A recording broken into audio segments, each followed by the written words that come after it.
Hey, baby. Hey, how you doing? What you doing? What we doing? What is we doing? Listen, we about to read this book, okay? This is the book. It's called The Four Agreements, okay? It's a wisdom book. I'm going to get right into it. To the circle of fire, those who have gone before, those who are present, and those who have yet to come. Acknowledgements. I'd like to humbly acknowledge my mother, Sarita, who taught me unconditional love, my father, Jose Luis, who taught me discipline, my grandfather, Leonardo Massis, who gave me the key to unlock the Toltec mysteries, and my son, Miguel, Jose Luis, and Leonardo. I wish to express my deepest affection and appreciation to the dedication of Gaia Jenkins and Trey Jenkins. I would like to extend my profound gratitude to Janet Mills, publisher, editor, believer. I am also abidingly grateful to Ray Chambers for lighting the way.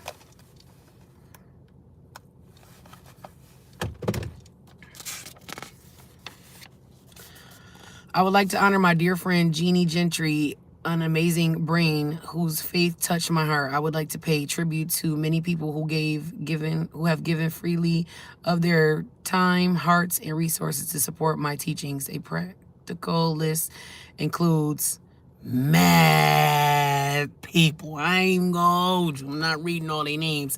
It's mad people. Mad people. Definitely not reading all them names, okay? Definitely not. The Toltec. Thousands of years ago, the Toltec were known throughout southern New Mexico as women and men of knowledge.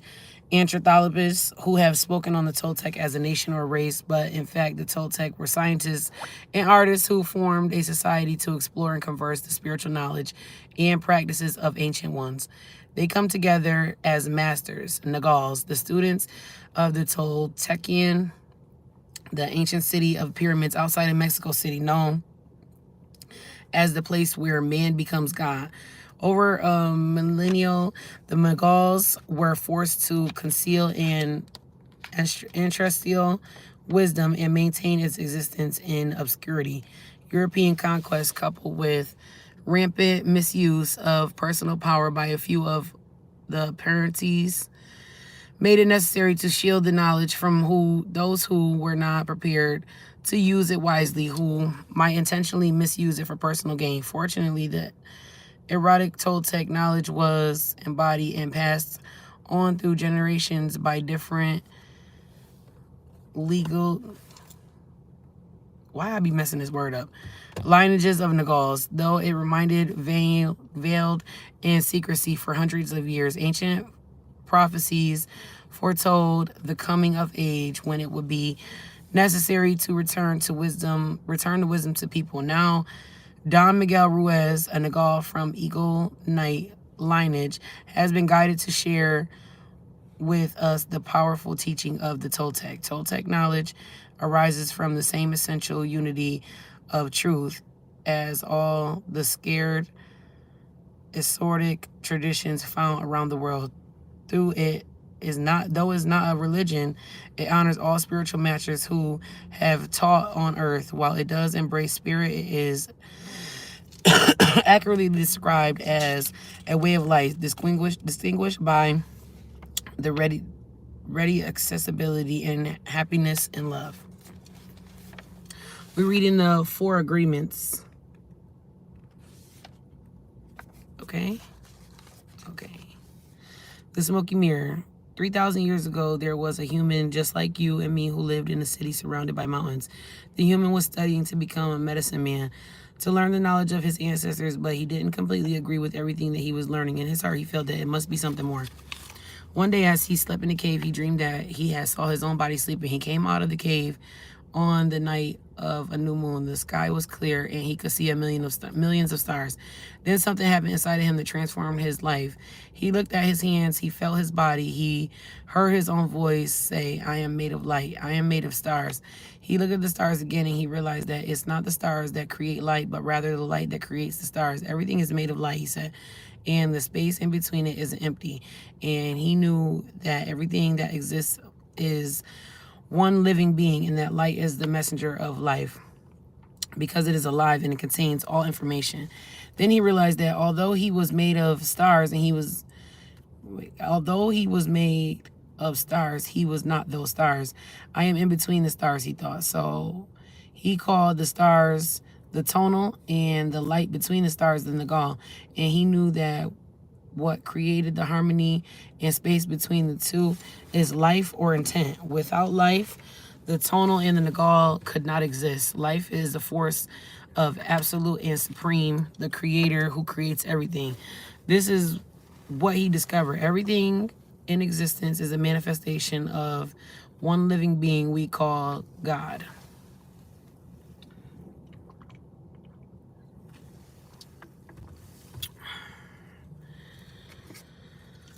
Everything is God. And he came to the conclusion that human perception is merely light, perceiving light. He also saw that matter is a mirror. Everything is a mirror that reflects light and creates images of light. And the world of illusion, the dream, is just like smoke, which doesn't allow you to see what we really are. The real us is pure love, pure light, he said. The realization changed his life. Once he knew what he was, he looked around at the other humans and the rest of nature, and he was amazed at what he saw. He saw himself in everything, in every human, in every animal, in every tree, in the water, in the rain, in the clouds, in the earth. He saw that life mixed the tunnel and the Nagal in different ways to create billions of manifestations of life. In those few moments, he comprehended everything. He was very excited, and his heart was filled with peace. He could hardly wait to tell his people that what he had discovered, but there was no words to explain it. He tried to tell others, but they could not understand. They could see that he had changed, that something beautiful was radiating from his eyes and his voice.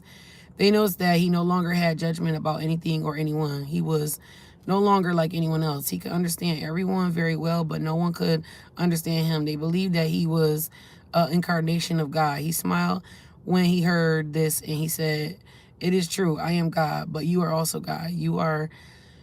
We are the same, you and I. We are images of light. We are God." But still, the people didn't understand him. He had discovered that he was a mirror for the rest of the people, and a mirror in which he could see himself. Everyone is a mirror, he said. He saw himself in everyone, and nobody saw him as themselves. And he realized that everyone was dreaming, but without awareness, without knowing what they really are. They couldn't see him as themselves because there was a wall of fog or smoke between the mirrors. And that wall of fog made the interpretation of images of light the dream of humans. Then he knew that he would soon forget all that he had learned. He wanted to remember all of the visions he had had. So he decided to call himself the smoky mirror, so that he could always know that matter is mirror, and the smoke in between is what keeps us from knowing what we are. He said, "I am the smoky mirror because I am looking at myself and all of you, but we don't recognize each other because the smoke in between us. The smoke is the dream. The mirror is you, the dreamer. Living is easy with eyes closed, misunderstanding all you see." Domestication and the dream of the planet. I think it's chapter 1 now. How we just read all of that and that's only chapter 1. Oh, never mind. Don't mind me. What are you seeing and hearing right now is nothing but a dream. You are dreaming right now, and in this moment, you are dreaming with the brain awake. Dreaming is the main function of the mind, and the mind dreams 24 hours a day. It dreams when the brain is awake, and it also dreams when the brain is asleep. The difference is that when the brain is awake, there is a material frame that makes us perceive things in a linear way. When we go to sleep, we do not have the same frame. The dream has a tendency to change constantly. Humans are dreaming all the time. Before we were born, before we created a big outside dream we will call society's dream, or the dream of the planet. The dream of the planet is a collective dream of billions of smaller personal dreams, which together create a dream of a family, a dream of a community, a dream of a city, a dream of a country, and finally a dream of the whole humanity. The dream of the planet includes all of society's rules, its beliefs, laws, its religions, cultures, and ways to be, its government, schools, social events, and holidays. We were born in captivity to learn how to dream And the humans who lived before us teach us how to dream the way society dreams. The outside dream has so many rules that when a new human is born, we hook the child's attention and introduce these rules into his or her mind. The outside dream uses mom or dad, the school's religion to teach us. Attention is the ability to have the discriminate and to focus only on that which we want to perceive. We can perceive millions of things simultaneously, but using our attention, we can hold whatever we want to perceive in the foreground of our mind. The adults around us hooked our attention and put information into our minds through receptive, no, repetition, my bad. That is the way we learned everything we know. By using our attention, we learned a whole reality, a whole dream. We learned how to behave in society, what to believe, what not to believe, what's acceptable, what's not acceptable, what's good, what's bad, what's beautiful, what's ugly, what's right, what's wrong. It was all there, all that knowledge, all those rules and concepts about how to behave in the world. When we were in school, we sat in a little chair and put our attention on the teacher was teaching you. When we went to church, you put your attention on the priest or minister was telling you. In the same dynamic, the mom and dad, brothers, sisters, they were all trying to hook your attention. We also learn to hook the attention of other humans, and we develop a need for attention, which becomes very competitive. Children compete for the attention of their parents, their teachers, their friends. Look at me. Look what I can do. Look what I'm doing. Hey, I'm here. The need for attention becomes very strong and continues into adulthood. The outside dream hooks your attention and teaches us what to believe, beginning with the language that we speak. Language is a code for understanding and communication between humans. Every letter, every word in each language is an agreement. We call this page in a book the word page. Is an agreement that we understand. Once we understand the code, our attention is hooked and the energy is transferred from one person to another. It was not your choice to speak English. You didn't choose your religion. You didn't choose your moral values. They were already there for you before you were born. We never had the opportunity to choose what to believe or what not to believe. We never chose even the smallest of the agreements. We didn't even choose our own name. As children, we didn't have the opportunity to choose our beliefs, but we agreed with the information that was passed on from the dream of the planet via other humans. The only way to store information is by agreement. The outside dream may hook your attention, but if you don't agree, we don't store that information. As soon as we agree, we believe it. And this is called faith. To have faith is to believe unconditionally. That's how we learn as children. Children believe everything adults say. We agree with them, and our faith is so strong that the belief system controls our whole dream of life. We didn't choose these beliefs, and we may have rebelled against them, but we were strong enough to win the rebellion.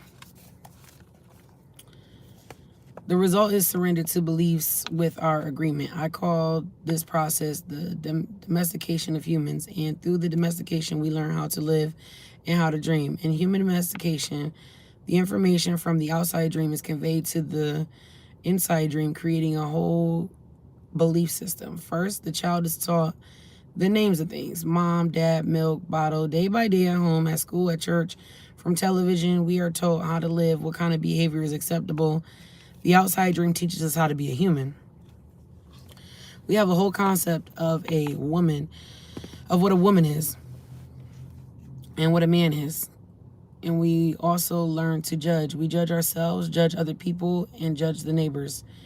Children are domesticated in the same way we domesticate a cat or a dog or any other animal. In order to teach a dog, we punish the dog and give it rewards. We train our children, whom we love so much, the same way that we train any domesticated animal, with a system of punishment and reward.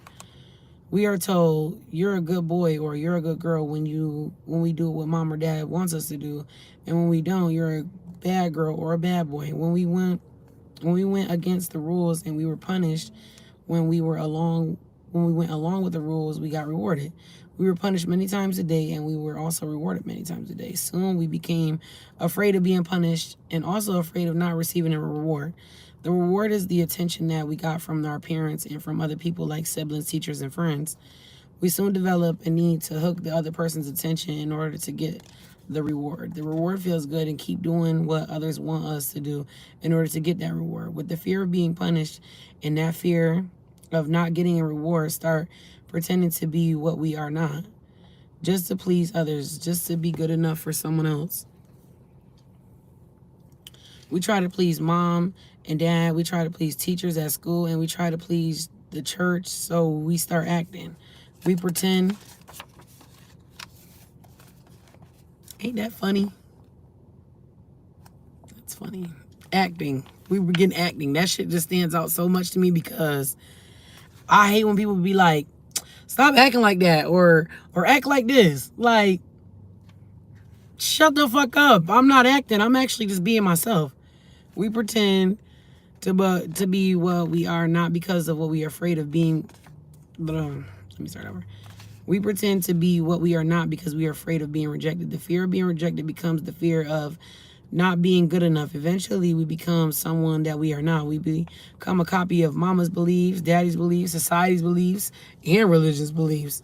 All our normal tendencies are lost in the process of a domestication. And when we are old enough for our mind to understand, we learn the word no.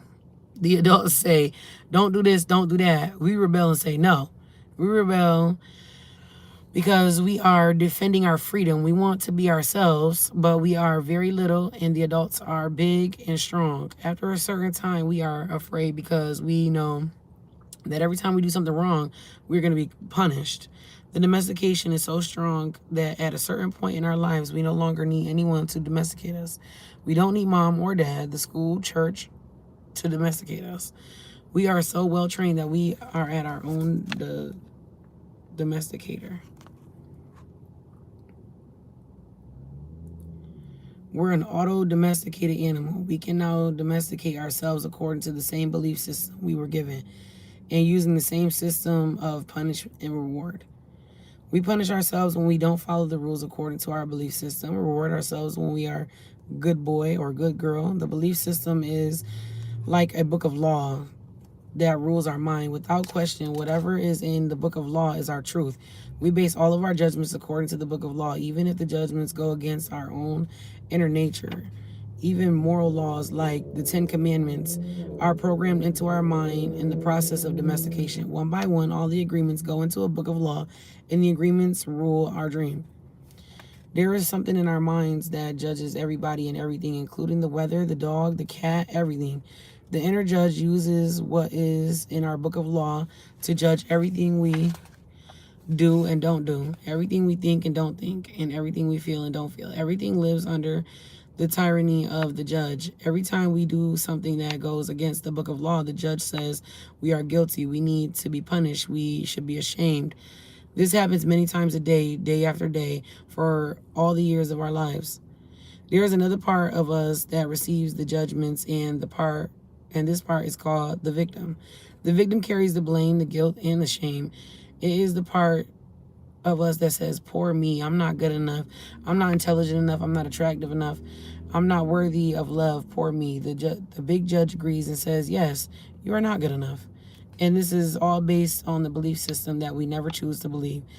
These beliefs are so strong that even years later, we are exposed to new concepts and try to make our own decisions, we find that these beliefs still control our lives. Whatever goes against the book of law will make you feel a funny sensation in your solar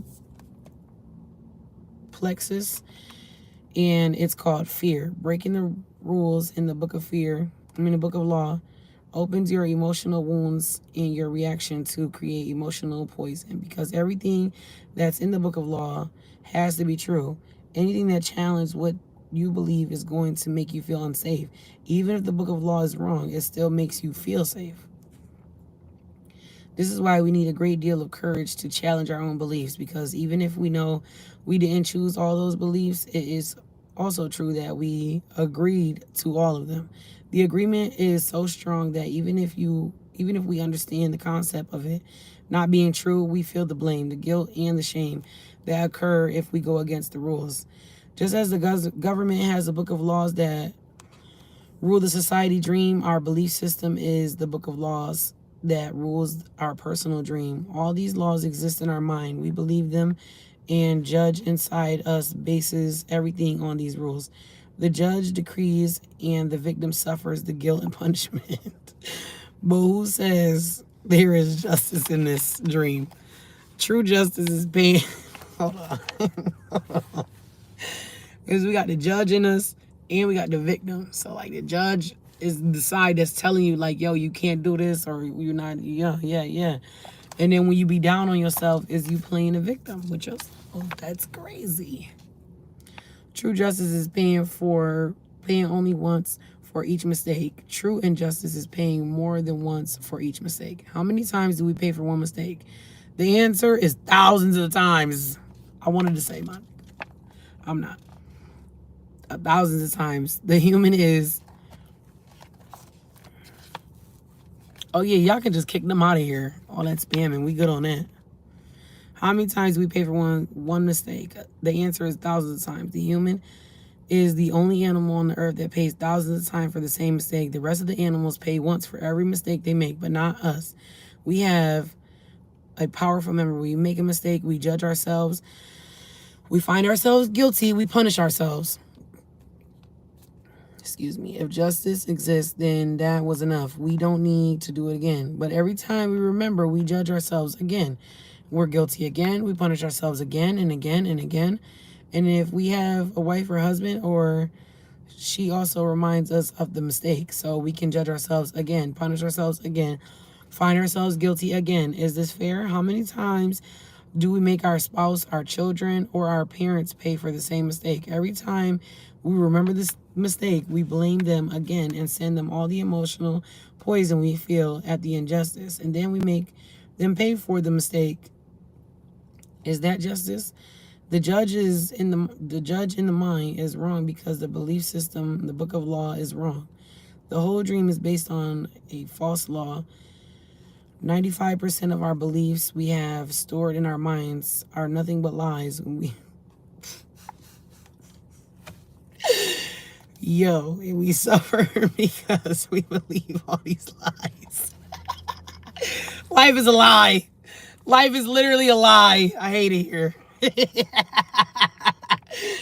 In the dream of the planet, it is normal for humans to suffer, to live in fear, and to create emotional dramas. The outside dream is not a pleasant dream. It is a dream of violence, a dream of fear, a dream of war, a dream of injustice. The personal dream of human will vary, but globally is mostly a nightmare. If you look at human society, we see a place so different to live in because it is ruled by fear. Throughout the world, we see humans suffering, anger, revenge, addictions, violence in the street, and tremendous injustice. It may exist at different levels in different countries around the world, but the fear is controlling the outside dream. If we compare the dream of human society with the description of hell that religions all around the world have prolongated, we find they are exactly the same. Religions say that hell is a place of punishment, a place of fear, pain, and suffering, a place where the fire burns you. Fire is generated by emotions that come with fear. Whenever we feel emotions of anger, jealousy, envy, or hate, we experience a fire burning within us. We are living in a dream of hell. That's why they be saying, shit, life is hell. Shit, we already in hell. Can't wait to go to heaven. That's what they be saying. If you consider hell a state of mind, then hell is all around us. Others may warn us that if we don't do what they say we should do, we will go to hell. Bad news. We're already in hell, including people that tell us that. You know, back in the day when your mom used to be like, if you're going to go to hell if you don't pray. Yo, that's crazy. No human can condemn another to hell because we are already there. Others can put us into a deeper hell. True. Very much true. But only if we allow this to happen. Every human has his or her own personal dream, and it, just like society dream, it is often ruled by fear. We learn to dream hell in our own life and in personal dream. The same fears manifest in different ways to each for each other, of course, but the experience, anger, jealousy, hate, envy, and other negative emotions, our personal dream can become an ongoing nightmare where we suffer and live in a state of fear, but we don't need to dream a nightmare. It is possible to enjoy a pleasant dream. All of humanity is searching for truth, justice, and beauty. Justice and beauty. We are on an internal search for the truth because we only believe in the lies we have stored in our mind. We are searching for justice because in the belief system we have, there is no justice. We search for beauty because it doesn't matter how beautiful a person is. We don't believe that the person has beauty. We keep searching and searching when everything is already within us. There is no truth defined. Wherever we turn our heads, all we see is the truth. But the agreements and beliefs we have stored in our mind, we have no eye for the truth. We don't see the truth because we are blind. What blinds us all, those false beliefs we have in our mind. We have the need to be right and to make others wrong. Facts. I'm right. You're wrong. We trust what we believe in our belief sets set up for suffering.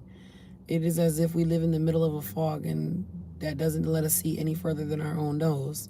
We live in a fog that is not even real. A fog is a dream, your personal dream of life and what you believe, all the concepts you have about what you are, all the agreements you have made with others, yourself, and even God. Your whole mind is in a fog with the Toltecs called a mitote. Mitote? Oh, okay. Your mind is a dream where 1,000 people talk at the same time and nobody understands each other. This is the condition of a human mind, a big mitote. And with that big mitote, you cannot see what you really are. In India, they call the mitote Maya, which means an illusion. It is the personality's notion of I am. Everything you believe about yourself and the world, all the concepts, programming you have in your mind, we are all the matote. We cannot see who we truly are. We cannot see that we are not free. That is why humans resist life. To be alive is the biggest fear humans have. Death is not the biggest fear we have. Our biggest fear is taking a risk to be alive. The risk to be alive and express what we really are. Just being ourselves is the biggest fear of humans. We have learned to live our lives trying to satisfy other people's demands. We have learned to live by other people's point of view because of the fear of not being accepted and of not being good enough for someone else. During the process of domestication, we form an image of what perception is in order to try and be good enough. We create an image of how we should be in order to be accepted by everybody. We especially try to please the ones who love us, like mom and dad, big brothers and sisters, the priest, and the teacher. Trying to be good enough for them, we create an image of perfection, but we don't fit this image. We create this image, but this image is not real. We are never going to be perfect from this point of view. Never. Not being perfect, we reject ourselves, and the level of self-rejection depends upon how effective the adults were in breaking our integrity. After domestication, it is no longer about being good enough for anybody else. We are not good enough for ourselves because we don't fit in our own image of perfection. We cannot forgive ourselves for not being what we wish to be, or rather what we believe we should be. We cannot forgive ourselves for not being perfect. We know we are not what we believe we are supposed to be. So we feel false, frustrated, and dishonest. We try to hide ourselves and pretend to be what we are not. The result is that we feel unauthentic and we're social masks to keep others from noticing this. We are so afraid that somebody else will notice that we were not what we pretend to be. We judge others according to our image of perfection as well. and naturally they fall short of our expectations. We dishonor ourselves just to please other people. We even do harm to our physical bodies just to be accepted by others. You see teenagers taking drugs just to avoid being rejected by other teenagers. They are not aware that the problem is that they don't accept themselves. They reject themselves because they were not what they pretend to be. They wish to be a certain way, but they are not. And for this, they carry shame and guilt. Humans punish themselves endlessly for not being what they believe they should be. They become very self-abusive and they use other people to abuse themselves as well. But nobody abuses us more than we abuse ourselves. And it is the judge, the victim, the belief system that makes us do this. True. We find people who we say their husband or wife, mother or father abuse them, but you know what? We abuse ourselves more than that. The way we judge ourselves is the worst judge that ever existed. If we make a mistake in front of people, we try to deny the mistake and cover it up. But as soon as we're alone, the judge becomes so strong, the guilt is so strong, and we feel stupid or so bad or so unworthy. In your whole life, nobody has ever abused you more than you have abused yourself. And the limit of your self-abuse is exactly the limit that you will tolerate from someone else. If someone else abuses you a little more than you abuse yourself, you will probably walk away from that person. But if someone abuses you as a little less than you abuse yourself, you'll probably stay in a relationship and tolerate it endlessly. If you abuse yourself very badly, you can't tolerate someone who beats you up, humiliates you, and treats you like dirt. Why? Because in the belief system says, I deserve it. This person is doing me a big favor by being with me. I'm not worthy of love and respect, and I'm not good enough. We have the need to be accepted and to be loved by others, but we cannot accept we cannot accept and love ourselves. The more self-love we have, that's why I'm glad I got that next book, that self-love book. I can't wait to read that one. It just came in the mail too.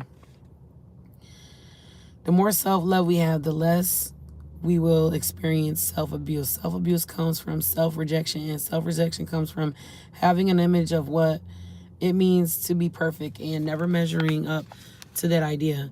Our image of perfection is the reason we reject ourselves. This is why we don't accept ourselves the way we are, why we don't accept others the way they are. Prelude to a new dream. There are thousands of agreements you have made with yourself, with other people, with your dream life, with God, society, your parents, your spouse, and your children. But most important agreements are those made with yourself. In these agreements, you tell yourself who you are, what you feel, what you believe, and how to behave. The result is what you call your personality. Okay. In these agreements, you say, this is what I am. This is what I believe. This is what I can do certain things, and some things I cannot do. This is reality. That is fantasy. This is possible. That is impossible. One single agreement is not such a problem, but we have many agreements that make us suffer, that make us fail in life. If you want to live a life of joy and fulfillment, you have to find the courage to break those agreements that are fear-based and claim your own personal power. The agreements that come from fear require us to expend a lot of energy, but the agreements that come from love help us to conserve energy and even gain extra energy. For us, is born with a certain amount of personal power that we rebuild every day after we rest. Unfortunately, we spend all of our personal power first to create all the agreements and then to keep the agreements. Our personal power is dissipated by all the agreements we have created, and the result is that we feel powerless.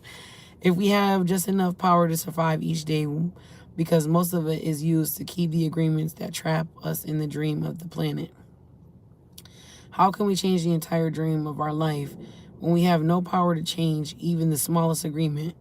If we can see it as our agreements that rule our own life and we don't like the dream of our life, we need to change the agreements. When we are finally ready to change our agreements, there are 4 very powerful agreements that will help us to break those agreements that came from fear and deplete our energy.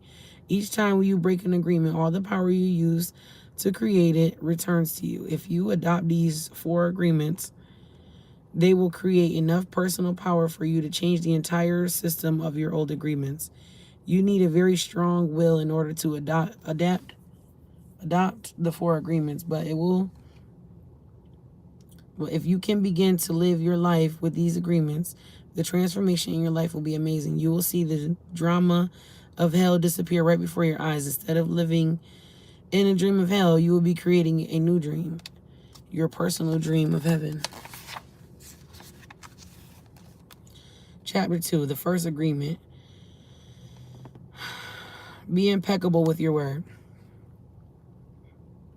The first agreement is the most important one, and is also the most difficult one to honor. It is so important that with just the first agreement, you will be able to transcend to a level of existence I call heaven on earth. The agreement is to be impeccable with your word. It sounds very simple, but it is very, very powerful. Why your word? Your word is the power that you have to create. Your word is the gift that comes directly from God. The Gospel of John in the Bible, speaking of the creation of the universe, says, "In the beginning was the world, and the Word was with God, and the Word is God." Through the word, you express your creative power. It is through the word that you manifest everything, regardless of what language you speak. Your intent manifests through the word. What do you dream? What you feel, what you really are, will all be manifested through the word. The word is not just a sound or a written symbol. The word is a force. It is the power you have to express and communicate, to think, and thereby to create events in your life. You can speak what other animal on the planet can speak. The word is the most powerful tool you have as a human. It is the tool of magic. But like a sword with 2 edges, your word can create the most beautiful dream, or your word can destroy everything around you. One edge is the misuse of the word, which creates a living hell. The other edge is an impeccability of the word, which will only create beauty, love, and heaven on earth. Depending on how it's used, the word can set you free, or it can enslave you even more than you know. All the magic you possess is based on your word. Your word is pure magic, and misuse of the word is black magic. The word is so powerful that one word can change a life or destroy the lives of millions of people. Some years ago, one man in Germany, by the use of the word, manipulated a whole country of the most intelligent people. He led them into a world war with just the power of his word. He convinced others to commit to the most atrocious acts of violence. He activated people's fear with the word. And like a big explosion, there was killing and war all around the world. All over the world, humans destroy other humans because they were afraid of each other. Hitler's word, based on fear-generated beliefs and agreements, will be remembered for centuries. A human mind is like a fertile ground where seeds are continually being planted. The seeds are opinions, ideas, and concepts. You plant a seed, a thought, and it grows. The word is like a seed, and a human mind is the fertile. The only problem is that too often it is fertile for seeds of fear. Every human mind is fertile, but only those kinds of seeds it is prepared for. What is important to see which kind of seeds our mind is to fertile for, and to prepare to receive the seed of love. Take an example of Hitler. He sent out all of those seeds of fear. They grew very strong and beautifully, achieved massive destruction. Seeing the awesome power of word, he must understand what power comes out of our mouths. One fear or doubt planted in our mind can create an endless drama of events. One word is like a spell, and humans use the word like black magicians, thoughtlessly putting spells on each other. Every human is a magician, and we can either put a spell on someone with our word, or we can release someone from a spell. We cast spells all the time with our opinions. An example, I see a friend give him an opinion that just popped into my head. I say, I see that kind of color on your face in people who are going to get cancer. If he listens to that word and if he agrees, he will have cancer in less than 1 year. That is literally powerful. I'm not even gonna hold you. That's very powerful. That's why I've been trying to like not think nothing bad. And that kind of goes with the other book that I read. Like, try not to think nothing bad. Just think positive stuff, positive thoughts. During our domestication, our parents and siblings gave their opinions about us without even thinking. We believed, no, for real, because my brothers used to tell me I was orange when I started wearing makeup, and I hated that. We believed these opinions and lived in fear over these opinions, like not being good at swimming or sports or writing. Someone gives us an opinion and says, look, this girl is ugly. The girl listens and believes she is ugly and grows up with the idea that she is ugly. It doesn't matter how beautiful she is. As long as she has that agreement, she will believe that she is ugly. That is the spell she is under. By hooking our attention, the word can enter our mind and change a whole belief for better or for worse. For example, you may believe you are stupid, and you may have believed this for as long as you can remember. This agreement can be very tricky because you do a lot of things just to ensure that you are stupid. You may do something and think to yourself, oh, I wish I was smart, but I must be stupid or I wouldn't have done that. The mind goes into 100 different directions, and we could spend days getting hooked by just one belief in our own stupidity. Then one day someone hooks your attention by using the word, lets you know that you are not stupid. You believe that person says and makes a new agreement. As a result, you no longer feel or act stupid. A whole spell is broken just by the power of the word. Conversely, if you believe you are stupid and someone hooks your attention and says, yes, you really are the most stupidest person I ever met, the agreement will be reinforced and become even stronger.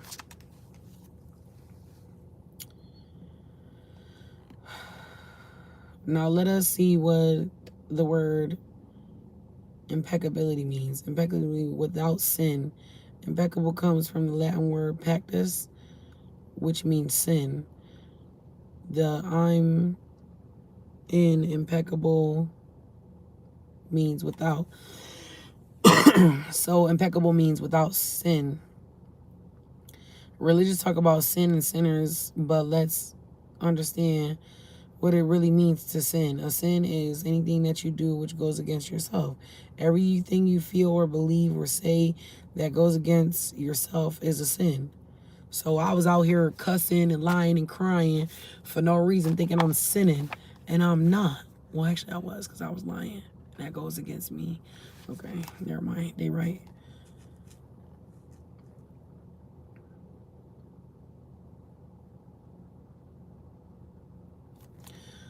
From this point of view, the whole concept of sin changes from something moral or religious to something common sense. It really do. Sin begins the rejection of yourself. Self-rejection is the biggest sin that you commit. In religious terms, self-rejection is mortal sin, which leads to death. Impeccability, on the other hand, leads to life.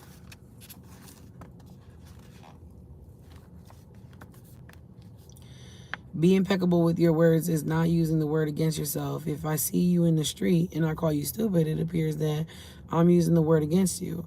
But really, I'm using my word against myself, because you're going to hate me for this, and you're hating me, and your hating me is not good for me. Therefore, if I get angry with my word and send all the emotional poison to you, I'm using the word against myself. If I love myself, I'll express that love in my interactions with you. And then I am being impeccable with the word, because that action will produce a like reaction. If I love you then you will love me. If I insult you, then you will insult me. If I have gratitude for you, then you'll have gratitude for me. If I'm selfish with you, you'll be selfish with me. If I use the word to put a spell on you, you're going to use it to put a spell on me. Being impeccable with your word is the correct use of energy. It means to use your energy in a direction of truth and love for yourself. If you make an agreement with yourself to be impeccable with your word, just with that intention, the truth will manifest through you and clean out all the emotional poison that exists within you. But making this agreement is difficult because we have learned to do precisely the opposite. We have learned to lie as a habit of our communication with others and, more importantly, with ourselves. We are not impeccable with the word. The power of the word is completely misused in hell. We use the word to curse, to blame, to find guilt, and destroy. Of course, we also use it in the right way, but not too often. Mostly we use the word to spread our personal poison, to express anger, jealousy, envy, and hate. The word pure magic, the most powerful gift we have as humans, and we use it against ourselves. We plan revenge. We create chaos with the word. We use the word to create hate between different races, between different people, between families, between nations. We misuse the word so often that this misuse is how we create and perpetuate the dream of hell. Misuse of the word is how we pull each other down and keep each other in the state of fear and doubt, because the word is the magic the human possesses and misuses of the word black magic. We are using black magic all the time without knowing that our word is magic at all. There was a woman, for example, who was intelligent and had a very good heart. She had a daughter whom she adored and loved very much. One night she came home from a very bad day at work, tired, full of emotion, tension, and with that terrible headache. She wanted peace and quiet, but her daughter was singing and jumping happily. The daughter was unaware of how her mother was feeling. She was in her own world, but in her own dream. She felt so wonderful, and she was jumping and singing louder and louder, expressing her joy and her love. She was singing so loud it made her mother's headache even worse. In a certain moment, the mother lost control. Angrily, she looked at the beautiful girl and said, "Shut up. You have an ugly voice. Can you just shut up?" The truth is that the mother's tolerance for any noise was non-existent. It was not that the little girl's voice was ugly, but the daughter believed what her mother said. In that moment, she made an agreement with herself. After that, she no longer sang because she believed her voice was ugly and would bother anyone who heard it. She became shy at school, and if she was asked to sing, she refused. Even speaking to others became difficult for her. Everything changed in the little girl's life because this was a new agreement. She believed that she must repress her emotions in order to be accepted and loved. Whenever we hear an opinion and believe it, we make an agreement and it becomes a part of our belief system. This little girl grew up, and even though she had a beautiful voice, she never sang. She developed a whole complex from one spell. This spell was cast upon her by the one who loved her the most, her own mother. Her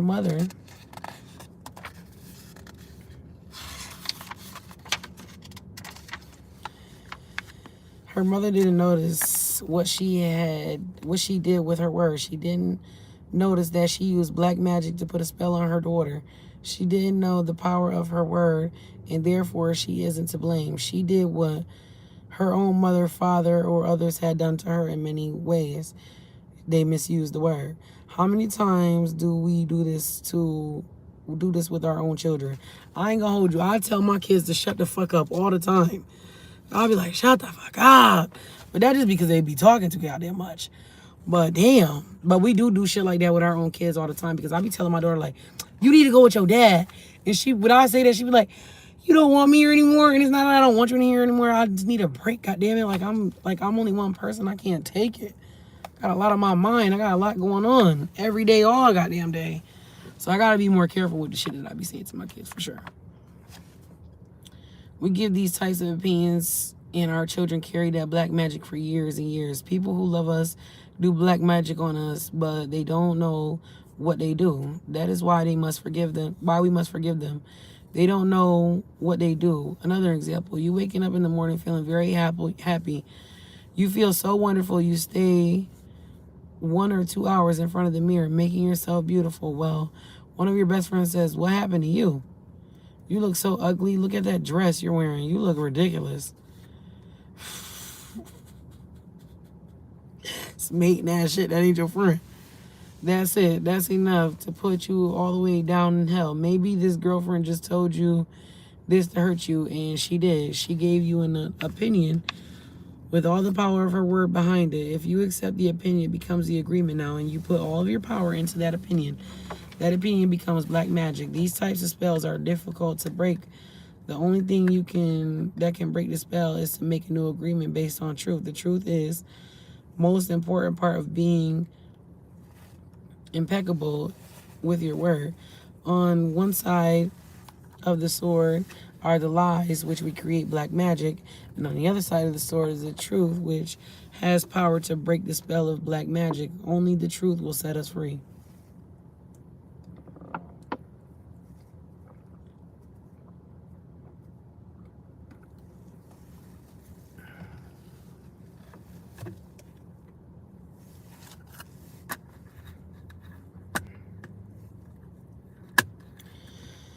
Looking at everyday human interactions, imagine how many times we cast spells on each other with our word. Over time, this interaction has become the worst form of black magic. We call it gossip. Gossip is black magic at its very worst because it is pure poison. We learn how to gossip by agreement. When we were children, we heard the adults around us gossiping all the time, openly giving their opinions about other people. They had opinions about people they didn't know. Emotional poison was transferred along with the opinions, and we learned that this is the normal way to communicate. Gossiping has become one of the main forms of communication in human society. It has become the way we feel close to each other because it makes us feel better to see someone else feel badly as we do.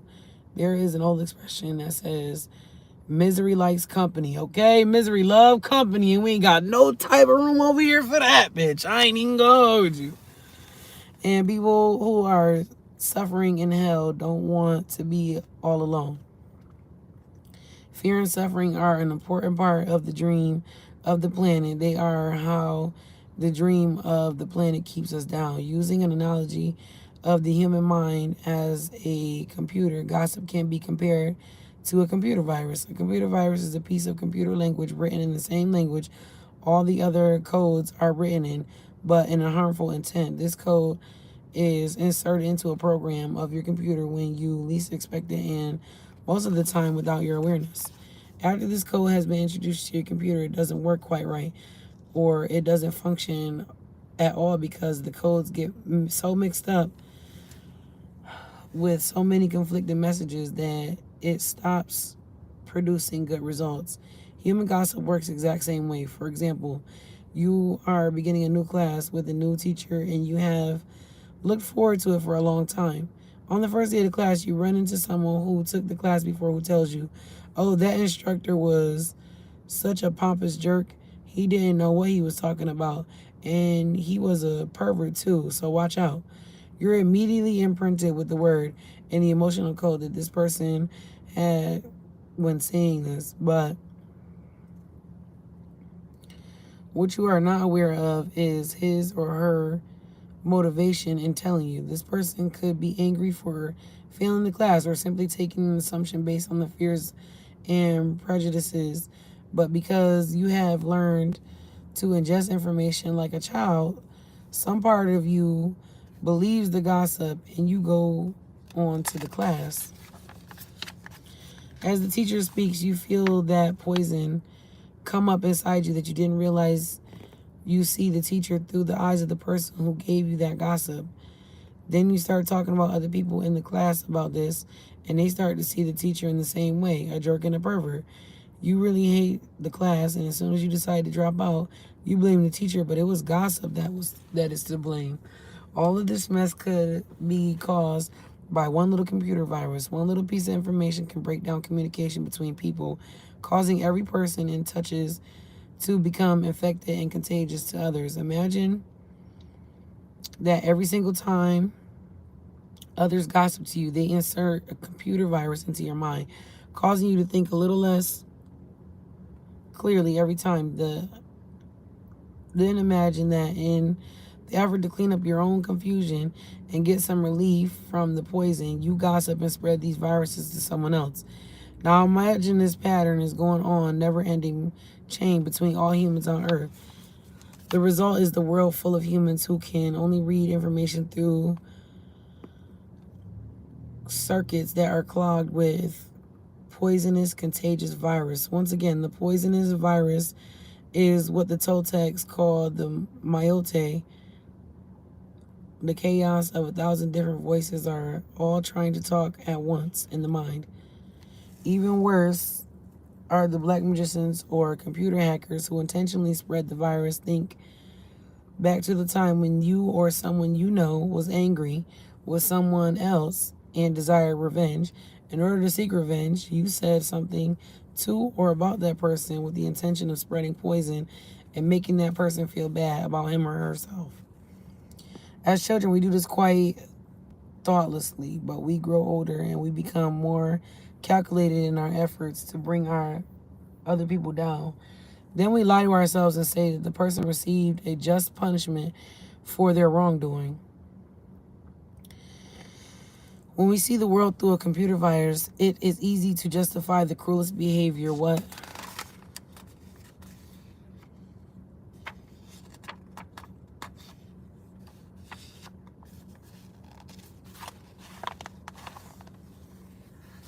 We don't see is that the misuse of the word is putting us into deeper hell. For years, we have received the gossip and spells from the words of others, but also from the way we use the words with ourselves. We talk to ourselves constantly, and most of the time we say things like, oh, I look fat, I look ugly, I'm getting old, I think I'm losing my hair, I'm stupid, I never understand anything, I will never be good enough, and I'm never going to be perfect. Do you see how we use the word against ourselves? We must begin to understand that the word is what the word does. If you understand the first agreement, be impeccable with your word, you begin to see all the changes that you can happen in your life. Changes first in the way you deal with yourself and later in the way you deal with other people, especially those you love the most. Consider how many times you have gossiped about a person you love the most and gained the support of others for your point of view.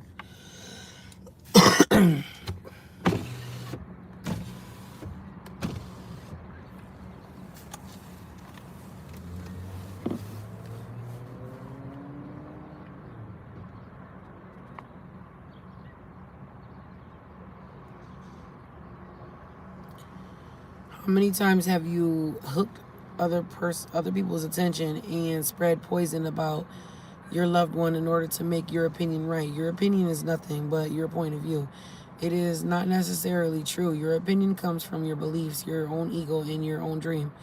We create all the poison and spread it to others just so we can feel right about our own point of view. If we adopt the first agreement and become impeccable with our word, any emotional poison will eventually be cleaned from our mind and from our communications in our personal relationships, including our pet, dog, or cat. Impeccability of the word will also give you immunity from anyone putting a negative spell on you. You will only receive a negative idea if your mind is fertile ground for that idea. When you become impeccable with your word, your mind is no longer fertile ground for words that become black magic. Instead, it is fertile for the words that come from love. You can measure the impeccability of your word by your level of self-love, how much you love yourself and how you feel about yourself. You are directly proportionate to the quality and integrity of your word. When you are impeccable with your word, you feel good, you feel happy, you feel at peace. You can be transcended to a dream of hell just by making the agreement to be impeccable with your word. Right now, I am planting the seed in your mind. Whether or not the seed grows depends on how fertile the mind is for the seeds of love. It is up to you to make the agreement with yourself. I am impeccable with my word. Nurture the seed as it grows in your mind. It will generate more seeds of love and replace the seeds of fear. The first agreement will change the kind of seeds your mind is fertile for. Be impeccable with your word. This is the first agreement that you should make if you want to be free, if you want to be happy, if you want to be transcended to the level of existence that is hell. It is very powerful. Use the word the correct way. Use your word to share your love. Use white magic, beginning with yourself. Tell yourself how wonderful you are, how great you are. Tell yourself how much you love yourself. Use the word to break those teeny tiny agreements that make you suffer. It is possible. It is possible because I did it, and I am no better than you. No, we are exactly the same. We have the same kind of brain, the same kind of bodies. We are humans. If we are able to break those agreements and create new agreements, then you can do the same. If I can be impeccable with my word, why not you? Just this one agreement can change your whole life. Impeccability of the word can lead to personal freedom, to huge success and abundance. It can take away all fear and transform it into joy and love. Just imagine what you can create with impeccability of the word. The word impeccability of the word can be transcended the dream of fear and live in a different life. You can live in heaven in the middle of thousands of people living in hell because you are immune to the hell. You can attain the kingdom of heaven from this one agreement. Be impeccable with your word. Be impeccable with your word, because that's all you got. All right, chapter 3. I'll be hot and then I'll be cold, and I'll be cold and I'll be hot. The second agreement, don't take anything personally. The next 3 agreements are really born from the first agreement. The second agreement is don't take anything personally. Whatever happens around you, don't take it personally. Using an early example, if I see you on the street and I say, hey, you are so stupid, without knowing you, it's not about you, it's about me. If you take it personally, then perhaps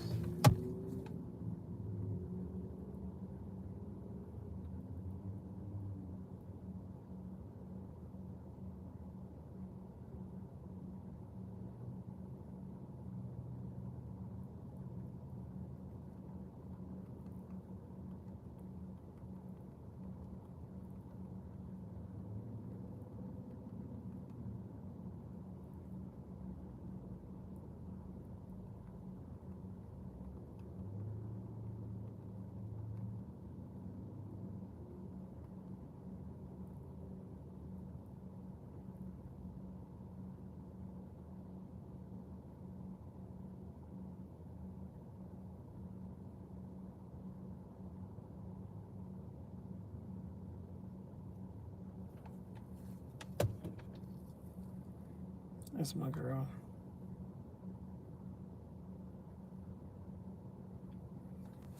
If you take it personally, then perhaps you believe that you are stupid. Maybe you think to yourself, how does he know? Is he clairvoyant, or can everybody see how stupid I am? You take it personally because you agree with whatever was said. As soon as you agree with the poison goes through you, and you are trapped in the dream of hell. What causes you to be trapped is that we call personal importance. Personal importance, or taking things personally, is the maximum expression of selfishness, because we make the assumption that everything is about me. During the period of our education and our domestication, we learn to take everything personally. We think that we are responsible for everything. Me, always me. Nothing other people do is because of you. It is because of themselves. All people live in their own dream, in their own mind. They are in a completely different world from the one you live in. When we take something personally, we make the assumption that they know what is in our world, and we try to impose our world onto their world. Even when a situation seems so personal, even if others insult you directly, it has nothing to do with you. What they say, what they do, the opinions they give according to the agreements they have in their own minds.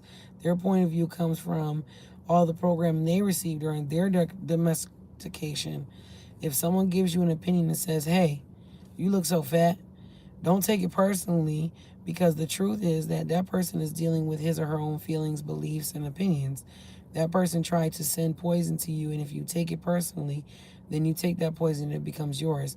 Taking things personally makes you easy prey for these predators, the black magicians. They can hook you easily with one little opinion and feed you whatever poison they want. And because you take it personally, you eat it up. You eat all the emotional garbage, and now it becomes your garbage. But if you don't take it personally, you are immune to the middle of hell. Facts. Hurt people do hurt people. Immunity to poison in the middle of hell is the gift of agreement. When you take things personally, then you feel offended, and your reaction is to defend your beliefs and create conflicts. You make something big out of something so little because you have the need to be right and make everybody else wrong. You also try hard to be right by giving them your own opinions. In the same way, whatever you feel and do is just a projection of your own personal dream, a reflection of your own agreements. What you say and what you do and the opinions you have are according to the agreements we have made, and the opinions have nothing to do with me. It is important to me what you think about me, and I don't take what people think personally. I don't take it personally when people say, Miguel, you're the best. I don't take it personally when people say, Miguel, you're the worst. I know that when you are happy, you will tell them, Miguel, you're such an angel. But when you're mad at me, you will say, oh, Miguel, you're such a devil. Bless me. You are so disgusting. How can you say those things? Either way, it doesn't affect me because I know what I am. I don't have the need to be accepted. Thank you, y'all, for the bless yous. I appreciate it. I don't have the need to be accepted. I don't have the need for someone to tell me, Miguel, you're doing so good, or how dare you do that? No, I don't take it personally. Whatever you think, whatever you feel, I know is your problem and not my problem. It is the way you see the world. It is nothing personal because you are dealing with yourself, not with me. Others are going to have their own opinion according to the belief system. So nothing they think about me is really about me, but it's about them. You may even tell me, Miguel, what are you saying? What you're saying is hurting me. But it is not what I'm saying that is hurting you. It is that you have wounds that I touch by what I have said. You are hurting yourself. There is no way I can take this personally, but because I don't believe in you or don't trust you,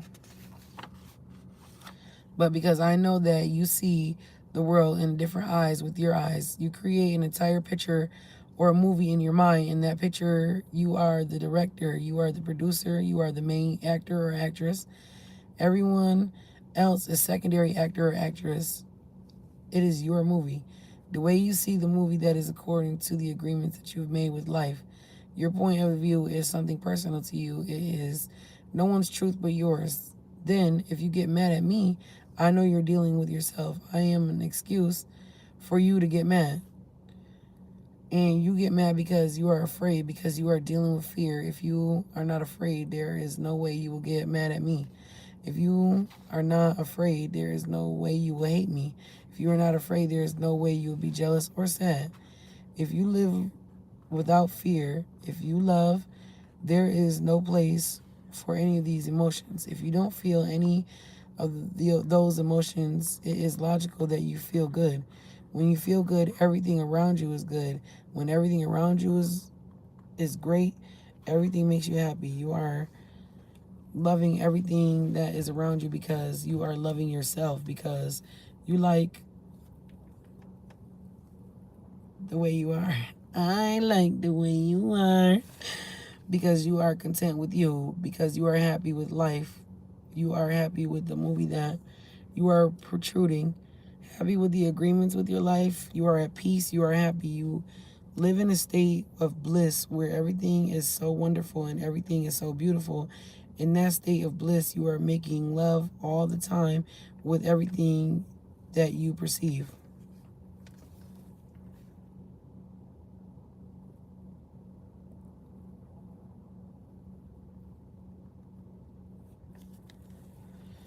Whatever people do, feel, think, or say, don't take it personally. If they tell you how wonderful you are, they are not saying that because of you. You know you're wonderful. It is not necessary to believe other people who tell you that you're wonderful. Don't take anything personally. Even if someone got a gun and shot you in the head, it was nothing personal. Is you dead, fucking ass? Even at that extreme, I guess. Hey, I mean, that's literally what it says, even at that extreme. That's crazy. So that person really wanted to do that to themselves, but they did it to you because they fear of rejecting themselves. That's fucking nuts. Even the opinions you have about yourself are not necessarily true. Therefore, you don't need to take whatever you hear in your own mind personally. The mind has the ability to talk to itself, but it also has the ability to hear information that is available from other realms.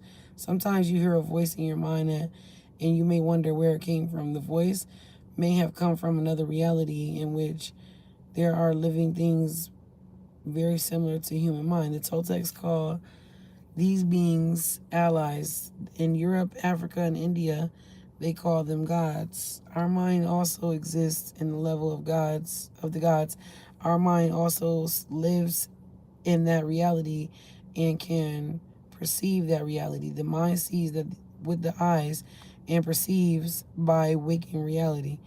But the mind also sees and perceives without the eyes. Although the reason is hardly aware of the perception, the mind lives more than one dimension. There may be times when you have ideas that don't originate in your mind, but you are perceiving them with your mind. You have the right to believe or not to believe these voices, and the right not to take what they say personally. We have a choice whether or not we believe the voices we hear within our minds. We just have a choice of what to believe and agree with in the dream of the planet. The mind can also talk and listen to itself.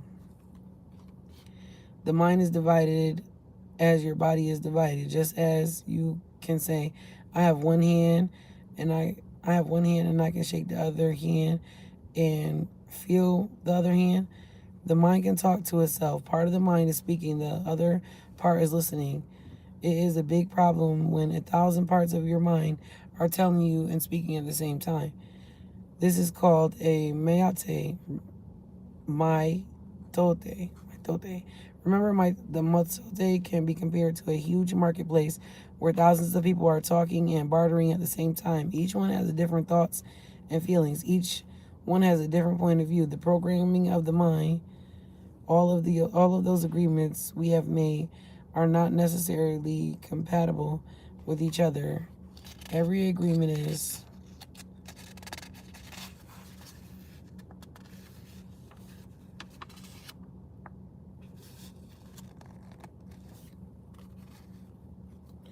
like a separate living being. It has its own personality and its own voice. There are conflicting agreements that go against other agreements and on until it becomes a big war in the mind. The mitote is the reason humans hardly know what they want, how they want it, or when they want it. They don't agree with themselves because there are parts of the mind that want one thing and other parts that want exactly opposite.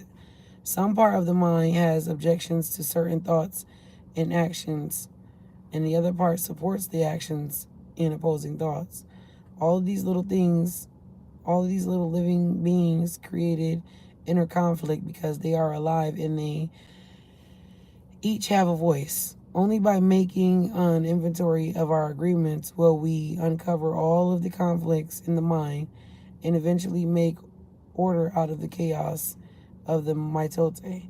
Don't take anything personally, because by taking things personally, you set yourself up to suffer for nothing. Humans are addicted to suffering at different levels and to different degrees, and we support each other in maintaining these addictions. Humans agree to help each other suffer. If we have a need to be abused, you will find it easy to be abused by others. Likewise, if you are with people who need to suffer something and makes you abuse them, it is as if they note in the back on their back says, please kick me. If they are asking for justification for their suffering, the addition The addiction to suffering is nothing but an agreement that is reinforced every day. Whenever you go, wherever you will go, find people lying to you, and as your awareness grows, you will notice that you also lie to yourself. Don't expect people to tell you the truth, because they also lie to themselves. They have to trust, but you have to trust yourself and choose to believe or not to believe what someone says to you.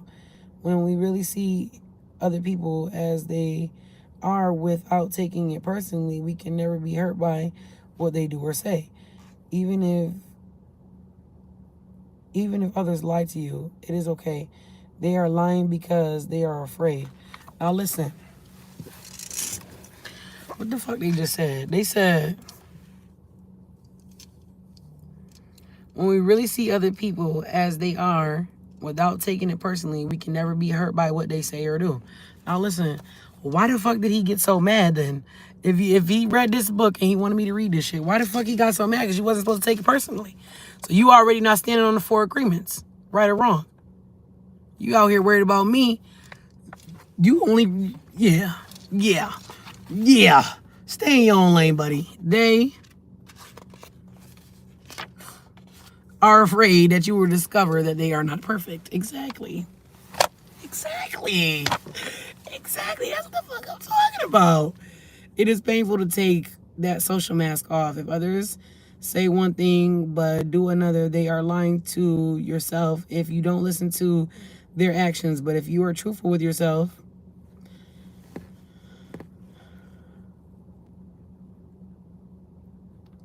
you will save yourself a lot of emotional pain. Telling yourself the truth about it may hurt, but you don't need to be attached to the pain. Healing is on the way,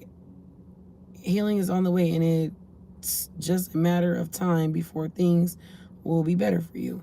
If someone is not treating you with love and respect, it is a gift if they walk away from you. If that person doesn't walk away, you will surely endure many years of suffering with him or her. Not gonna lie. That's the fucking truth. That's the whole truth. Walking away may hurt for a while, but your heart will eventually heal. Then you can choose what you really want. You will find that you don't need to trust others as much as you need to trust yourself to make the right choices. When you make it a strong habit not to take it personally, you avoid many upsets in your life. Your anger, jealousy, and envy will disappear. And even... No way! It says, when you make it a strong habit to not take anything personally, you avoid many upsets in your life. Your anger, jealousy, and envy will disappear.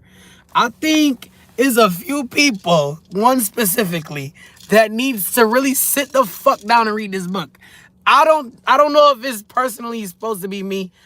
Maybe it is, maybe it ain't. Who knows? But I know for sure he definitely needs to read this book. He needs to read it in its entirety more than once. Because no way you suggested me to read this and then you turned around and act like that. There's no fucking way. Literally no way. And I pray to God that nigga in here so he know exactly what the fuck I said and how my word, okay, how I just stood on my word and let it be known that you really just played in my motherfucking face. Wait till I get done with this chapter. And even your sadness will simply disappear if you don't take things personally. If you can make this second agreement a habit, you will find that nothing can put you back into hell. There is a huge amount of freedom that comes to you when you take nothing personally.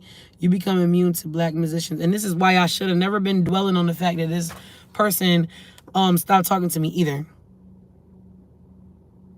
Oh, no, trust. He has the book. Trust me, he does. And this is why... Yeah, this is exactly why. There is a huge amount of freedom that comes when you take nothing personally. You become immune to black magicians, and no spell can affect you regardless of how strong it may be. The whole world can gossip about you, and if you don't take it personally, you are immune. Someone can intentionally send emotional poison, and if you don't take it personally, you will not eat it. When you don't take the emotional poison, it becomes even worse in the sender, but not in you. You can see how important this agreement is.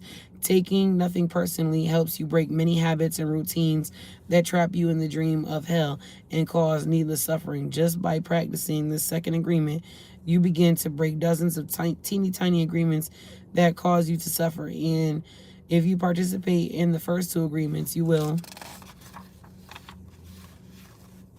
break 75% of the teeny tiny agreements that keep you trapped in hell. Write this agreement on a paper and put it on your fridge to remind you, don't take anything personally. I'm gonna do that. I'm gonna write that shit on my fridge. I'm gonna write that shit right on the fridge. No, I'm just playing. I'm gonna write that shit on the fridge. I'm gonna write that shit for real. As you make a habit of not taking anything personally, you won't need to place your trust in what others say or do. You will need to trust yourself to make responsible choices. You are never responsible for the actions of others. You are only responsible for you. When you truly understand this and refuse to take things personally, you can hardly be hurt by the careless comments or actions of others. If you keep this agreement, you can travel around the world with your heart completely open, and no one can hurt you. You can say, I love you, without being feared of ridiculed or rejected. You can ask for what you need. You can say yes. You can say no. Whatever you choose without guilt or self-judgment, you choose to follow your heart always. Then you can be in the middle of hell and still experience that inner peace and happiness. You can stay in your state of bliss and hell will not affect you at all. Because you know they say when you sneeze, it lets all the demons out, right? We are not done reading. We are going to finish this whole book, but I do got to use the bathroom. So I'm going to go use the bathroom, and then I'll be back. We're going to finish the whole book today, though. I'm about to run in here and use this bathroom real quick.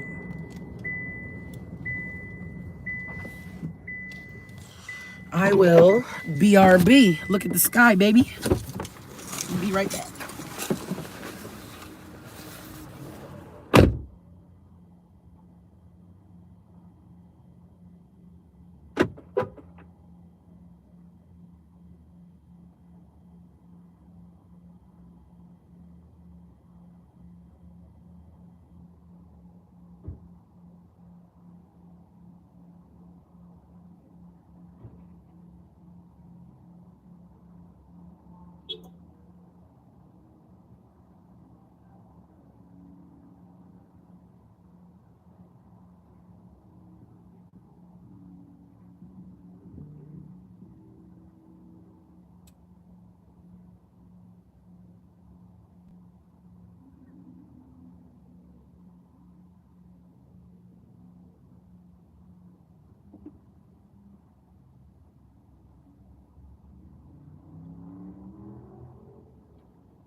I said, baby, don't get it twisted. You was just another on a hit list. Didn't I tell you that I was a savage? Fucking white horses with carriage. I bet you never could imagine that you needed me.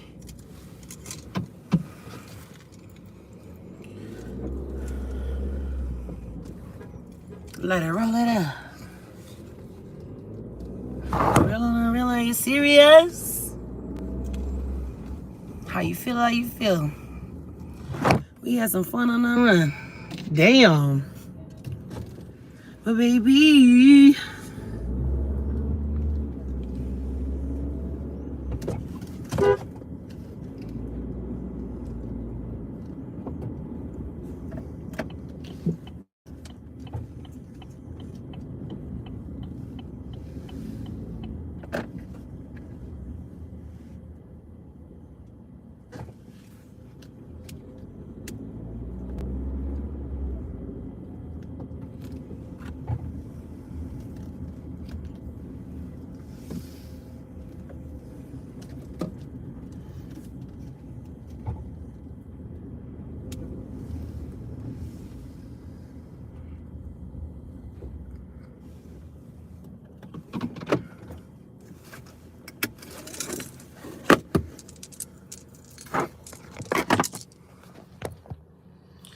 Hey y'all, I'm back and I'm better. About to continue reading. Don't just let me read them. All right, listen.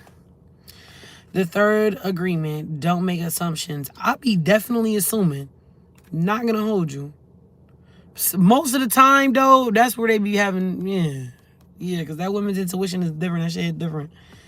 But the third agreement is don't make assumptions. We have a tendency to make assumptions about everything. The problem is with making assumptions is that we believe that they are true. We could swear they are real. We make assumptions about what others are doing or thinking. We take it personally, then we blame them and react by sending, boy, bye. I'm not trying to hear that. I'm not trying to hear that.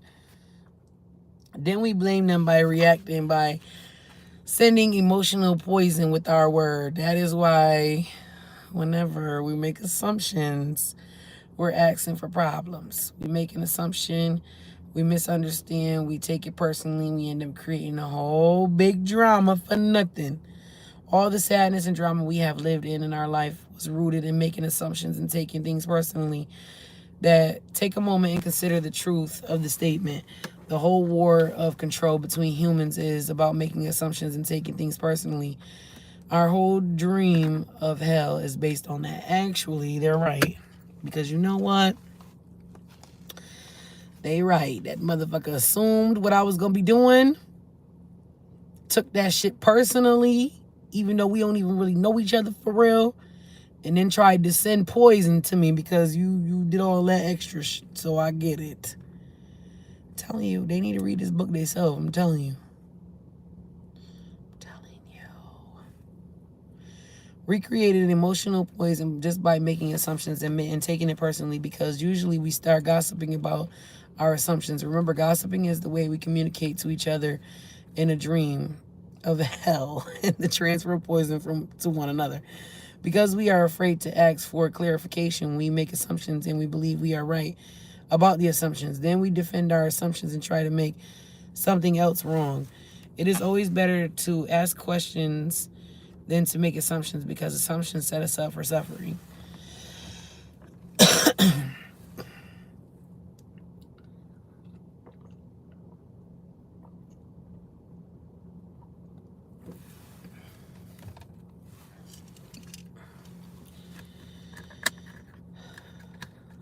The big mitote in the human mind creates a lot of chaos, which causes us to misinterpret everything and misunderstand everything. We see what we want to see and hear what we want to hear. We don't want to perceive things the way they are. We have the habit of dreaming with no basis in reality. We literally dream things up in our imaginations because we don't understand something. We make an assumption about the meaning, and when the truth comes out, the bubble of our dream pops and we find it was not what we thought it was at all. An example, you were walking in the mall and you see a person you like. The person turns to you and smiles and then walks away. You make a lot of assumptions just because of that one experience. With these assumptions, you can create a whole fantasy. You really want to believe the fantasy and make it real. A whole dream begins to form just from your assumptions, and you can believe, oh, this person really likes me. In your mind, a whole relationship begins from that. Maybe you even get married in this fantasy land. Hey, yo. I'm not gonna tell y'all, but I am gonna tell y'all though. Maybe you even get married in the fantasy land, but the fantasy is in your own mind, in your personal dream. See, listen, people having they facades of what they think that I'm gonna do or how I'm gonna act and be with them. Gotta stop assuming. Just take me for who as I am and don't take that shit personally. I like that. I'm not even gonna hold you. I like this. Okay. Making an assumption in our relationships is really asking for problems. Often we make the assumption that our partners knows what we think and that we don't have to say what we want. We assume that we assume that they are going to do what we want because they know us well. If they don't do what we assume they should do, we feel hurt and say you should have known. True, because you really truly should have known. For sure. But can't assume, right? Right.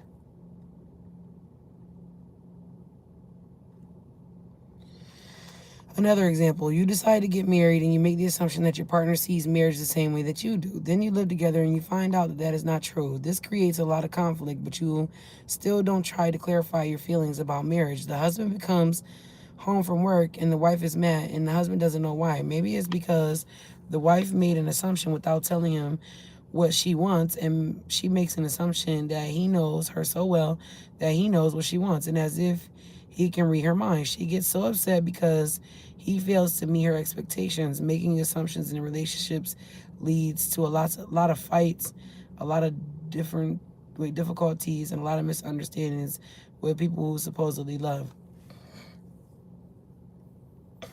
That's mad true.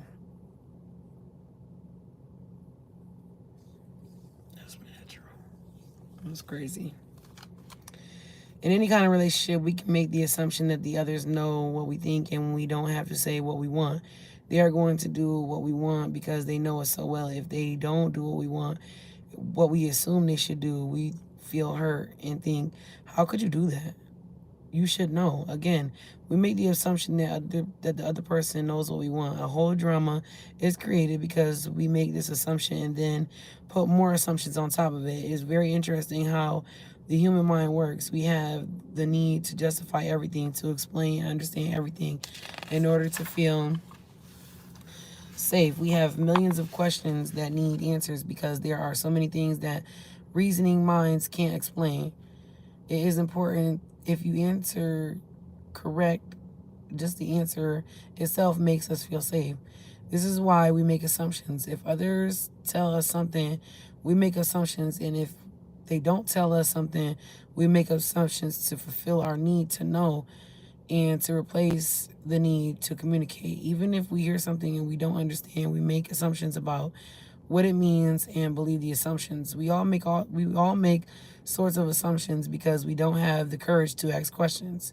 These assumptions are made so fast and unconsciously most of the time because we have agreements to communicate this way. We have agreed that it is not safe to ask questions. We have agreed that if people love us, they should know what we want or how we feel. When we believe something, we assume we are right about it to a point. We will destroy relationships in order to defend our position. We make the assumption that everyone sees life the way we do. We assume that others think the way we think, feel the way we feel, judge the way we judge, and abuse the way we abuse. This is the biggest assumption that humans make, and this is why we have a fear of being ourselves around others, because we think everyone else will judge us, victimize us, abuse us, and blame us as we do ourselves. So even before others have a chance to reject us, we have already rejected ourselves. That is the way the human mind works. We also make assumptions about ourselves and create a lot of inner conflict. I think I am able to do this. You make assumptions, for instance, and then you discover you aren't able to do it. You're overestimate or underestimate yourself because you haven't taken time to ask yourself questions and answer them. Perhaps you need to gather more facts about the particular situation, or maybe you need to stop lying to yourself about what you truly want. I'll tell you what I truly want. The book is called The Four Agreements. We're on agreement 3. You'd have to go back and watch the beginning of the live to catch the whole thing. Often when you go into a relationship with someone you like, you have to justify why you like that person. You only see what you want to see, and you deny there are things you don't like about the person. You lie to yourself just to make yourself right. Then you make assumptions, and one of the assumptions is my love will change this person. That is not true. Trust me, it is not true. Your love will not change anybody. Exactly. Exactly. If others change, it's because they want to change, not because you can change them. Then something happens between the two of you and you get hurt. Suddenly, you see what you didn't want to see before. Only now it's amplified by your emotional poison. Now you have to justify your emotional pain and blame them for your choices. I'm going to say this, but I'm still not on his side. I get what he was saying when he said, you said you was going to do this, but you didn't hold your word. I get that part. But then he was still making assumptions, so that's on him.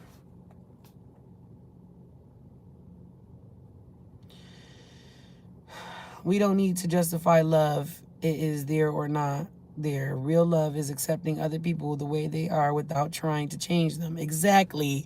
Exactly. If we try to change them, this means we don't really like them. Of course, if you decide to live with someone, if you make that agreement, it is better to make the agreement with someone who is exactly the way you want him or her to be. Find someone whom you don't have to change at all. It is much easier to find someone who is already the way you want him or her to be instead of trying to change that person. Exactly. Shouldn't have been trying to change me and make me do all these extracurricular activities that I don't normally even typically do. Also, that person must love you just the way you are, or he or she doesn't have to change you at all. If others feel they have to change you, that means they really don't love you just the way you are. So why be with someone? Exactly. Why be with someone if you're not the way he or she wants you to be? Exactly. We have to be what we are so we don't have to present a false image. If you love me the way I am, okay, take me. If you don't love me the way I am, okay, bye-bye. Like, I'm going to go find somebody else. The fuck?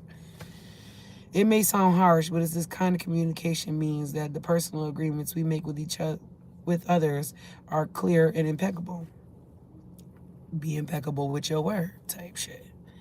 All right, just imagine the day that you stop making assumptions with your partner and eventually everyone else in your life. Your way of communicating will change completely, and your relationships will no longer suffer from conflicts created by mistaken assumptions. The way you keep yourself from making assumptions is to ask questions. Make sure the communication is clear. If you don't understand, ask. Have the courage to ask until you are clear as you can be. And even then, do not assume you know all there is to know about the given situation. Once you hear the answer, you will not have to make assumptions because you'll know the truth. Motherfuckers be lying every day, B. I ain't even gonna hold you. Also, find your voice and ask for what you want. Everybody has the right to tell you yes or no, but you always have the right to ask. Likewise, everybody has the right to ask you, and you have the right to say yes or no. If you don't understand something, it is better for you to ask and be clear instead of making an assumption. The day you stop making assumptions, you will communicate cleanly and clearly, free of emotional poison. Without making assumptions, your word becomes impeccable. With clear communication of all relationships will change, not only with your partner, but with everyone else. You don't need to make assumptions because everything becomes so clear. This is what I want. This is what you want. If you communicate in this way, our word becomes impeccable. If all humans could communicate in this way with impeccability of the word, there would be no wars, no violence, no misunderstandings. All human problems will be resolved if we could just have a good, clear communication. This then is the third agreement. Don't make assumptions. Just saying this sounds so easy, but I understand that it is difficult to do. It is difficult because we often do exactly the opposite. We all have these habits and routines that we are not aware of. Becoming aware of these habits and understanding the importance of these agreements is the first step, but understanding the importance is not enough. Information or an idea is merely a seed in your mind. What will make the difference is action.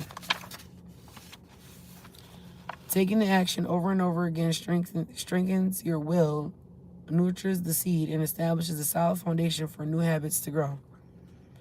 After many receptions, these new agreements will become second nature, and you will see how the magic of your word transforms you from black magician to a white magician. A white magician uses the word for creation, giving, sharing, and loving. By making this one agreement a habit, your whole life will become completely transformed. When you transform your whole dream, magic just happens in your life. What you need comes to you easily because spirit moves freely through you. This is the mastery of intent, the mastery of the spirit, the mastery of love, the mastery of gratitude, and the mastery of life. This is the goal of the Toltec. This is the path to personal freedom.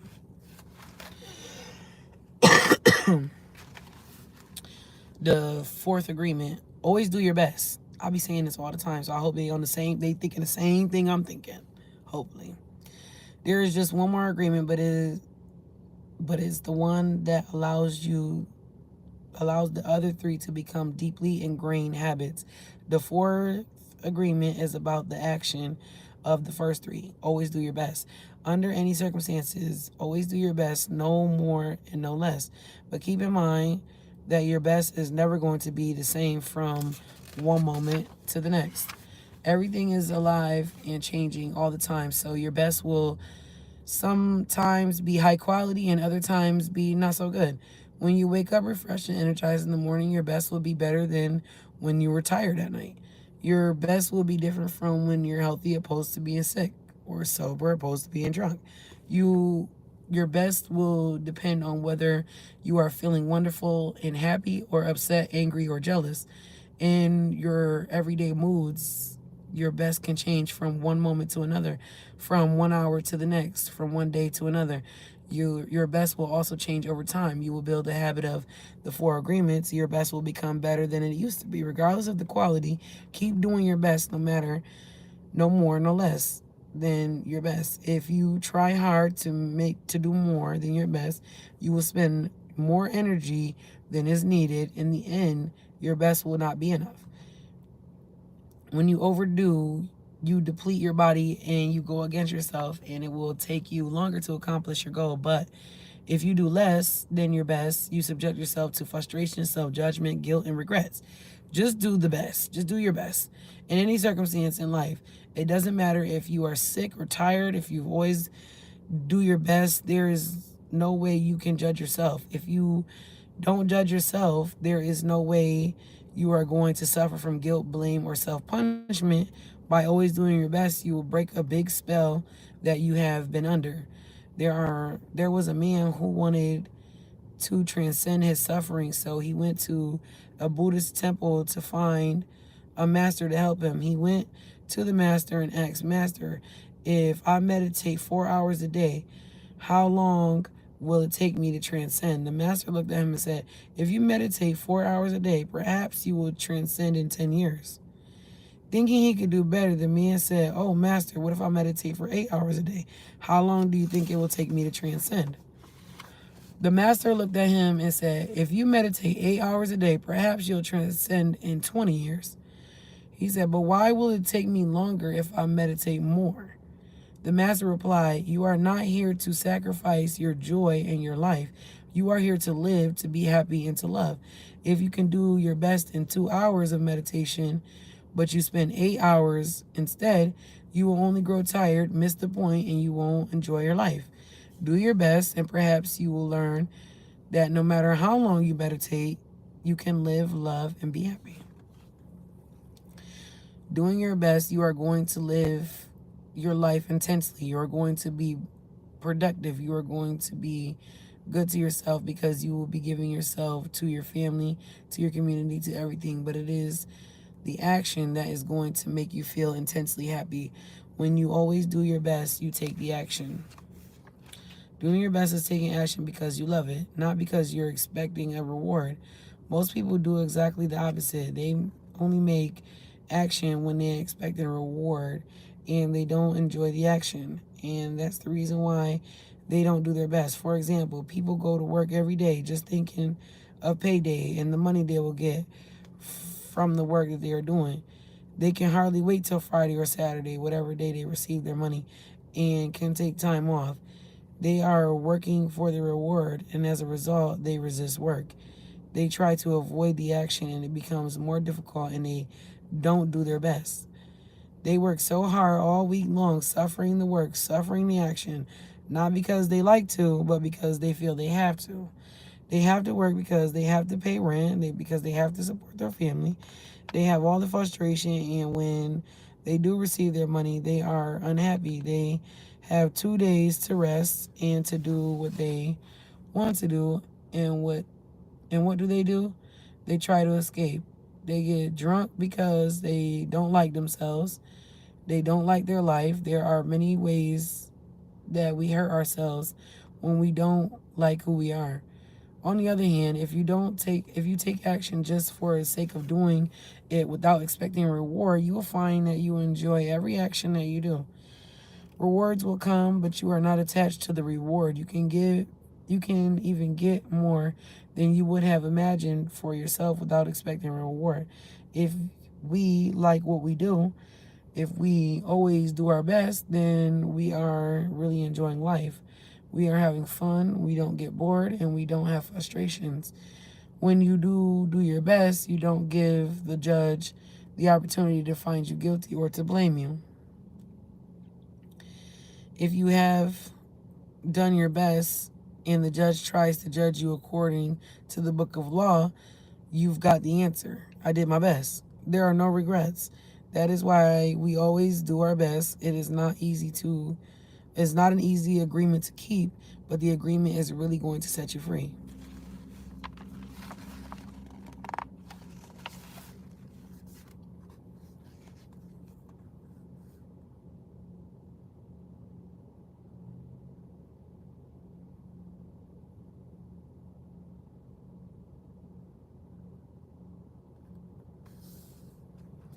Thank you, Diamond. When you do your best, you learn to accept yourself, but you have to be aware and learn from your mistakes. Learning from your mistakes means you practice. Look honestly at the results and keep practicing. This increases your awareness. Doing your best really doesn't feel like work because you're enjoying whatever you're doing. You know you're doing your best, and when you are enjoying the action and doing it in a way that will not be negative repercussions for you. You do your best because you want to do it, not because you have to do it, not because you are trying to please the judge, and not because you are trying to please other people. If you take the action because you have to, then there is no way you are going to do your best.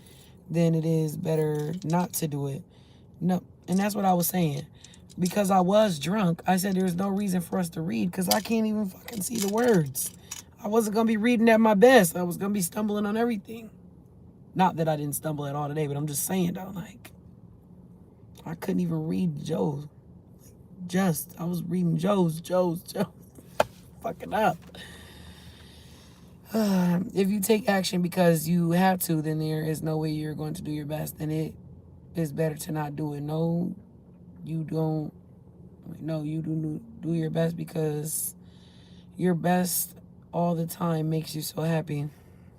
When you are doing your best just for the pleasure of doing it, you are taking action because you enjoy the action.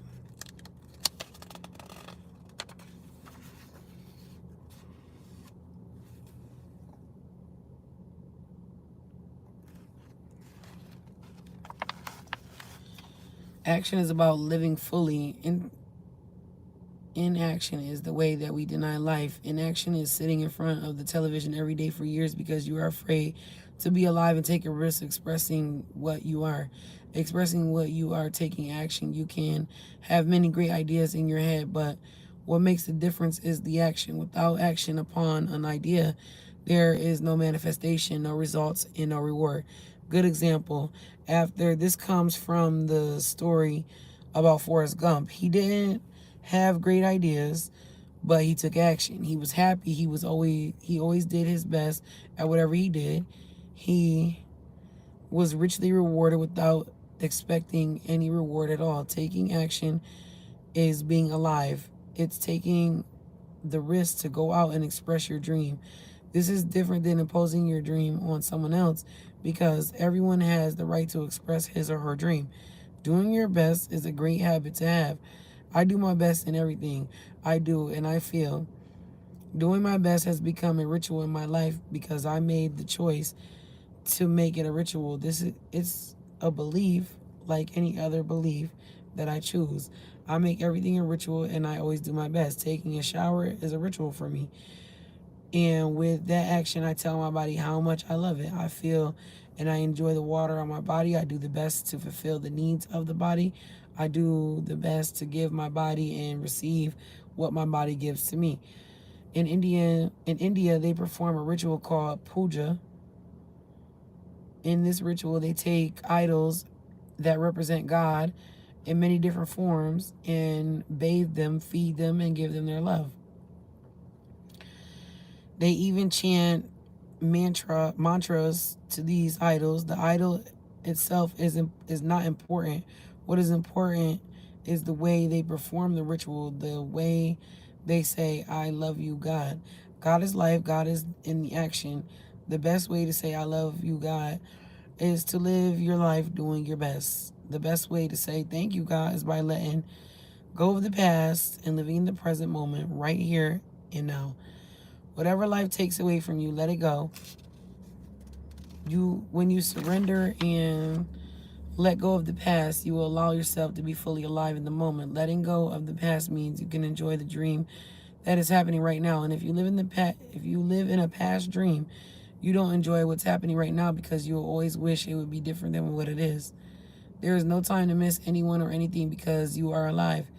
Not enjoying what is happening right now is living in the past and being only half alive. This leads to self-pity, suffering, and tears. You were born with the right to be happy. You were born with the right to love, to enjoy, and to share your love. You are alive, so take your life and enjoy it. Don't resist life passing through you because that is God passing through you. Just existence proves that existence of God. Your existence proves the existence of life and energy. We don't need to know or prove anything, just to be. To take a risk and enjoy your life is all that matters. Say no when you want to say no, and say yes when you want to say yes. You might have to be you. You can only be you when you do your best. When you don't do your best, you are denying yourself the right to be you. That's the seed that you should really nurture in your mind. You don't need knowledge or great philosophical concepts. You don't need the acceptance of others.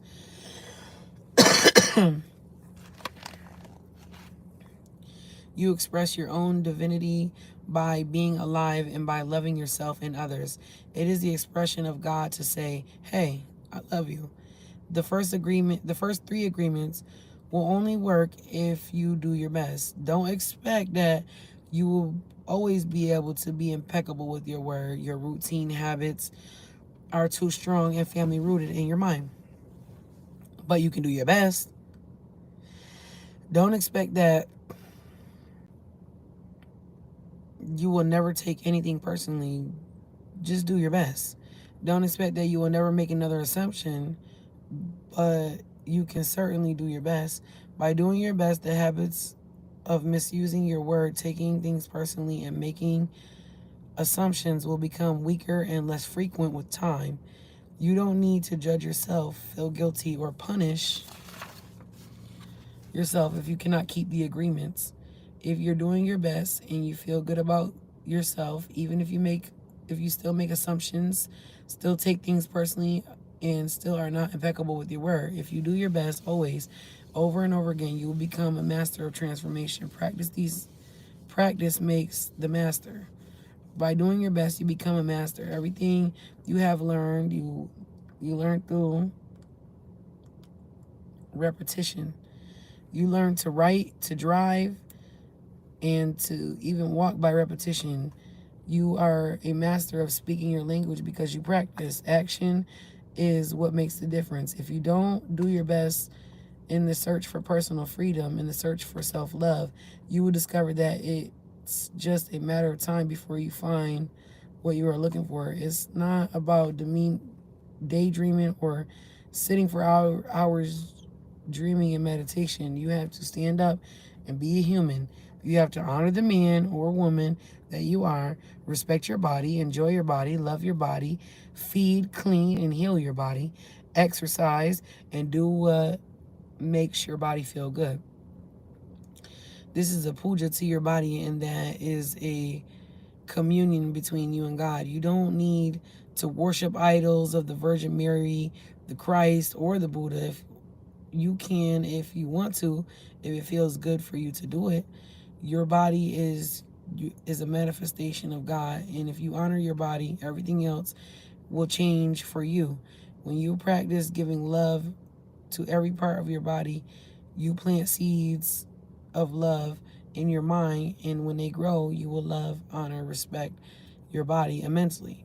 Every action then becomes a ritual in which you are honoring God. After that, the next step is honoring God with every thought, every emotion, every belief, even what is right or wrong. Every thought becomes a communion with God, and you will live a dream without judgments, victimization, and free of the need to gossip and abuse yourself. When you honor these four agreements together, there is no way that you will live in hell.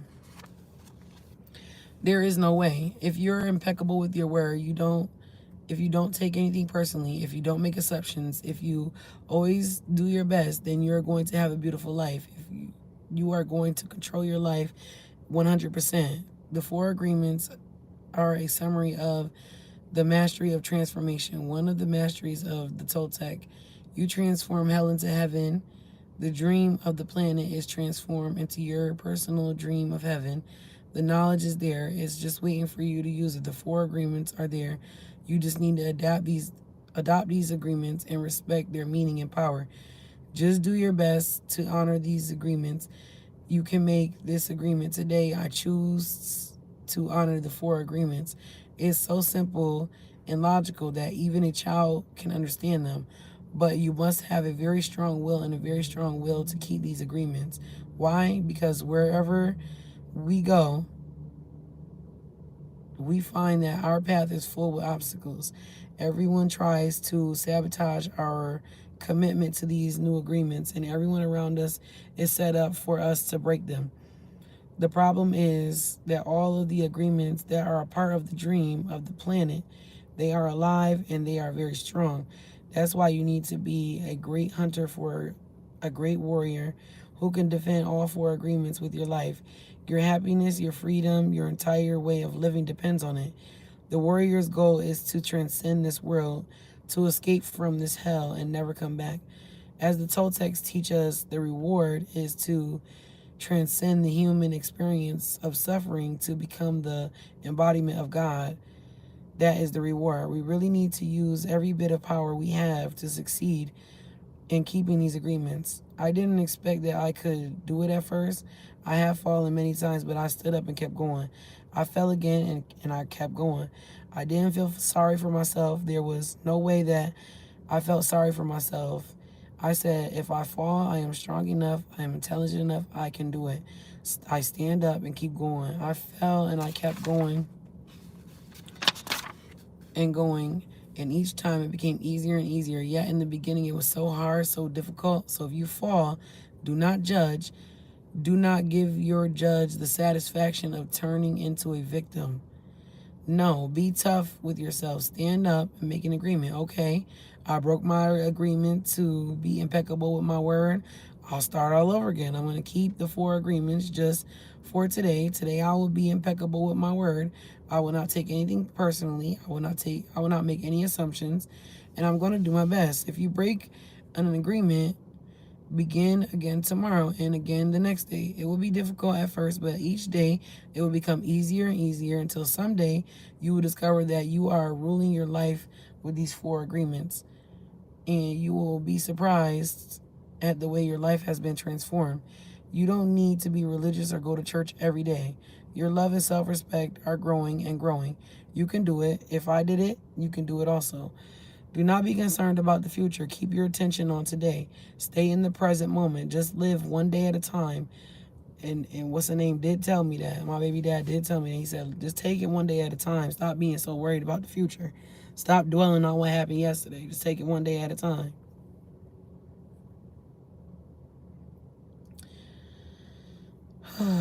Man. Always do your best to keep these agreements, and soon it will be easy for you. Today is the beginning of a new dream.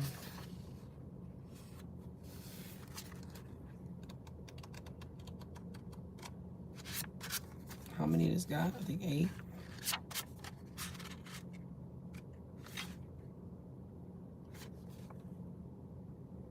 7. 2 more chapters, you guys. 2 more chapters. We're almost there. We got through this pretty quick, too. 123 minutes ain't bad. The Toltec path to freedom, breaking old agreements.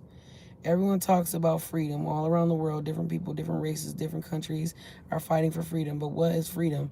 In America, we speak of living in freedom in a free country, but are we really free? Are we really free to be who we really are?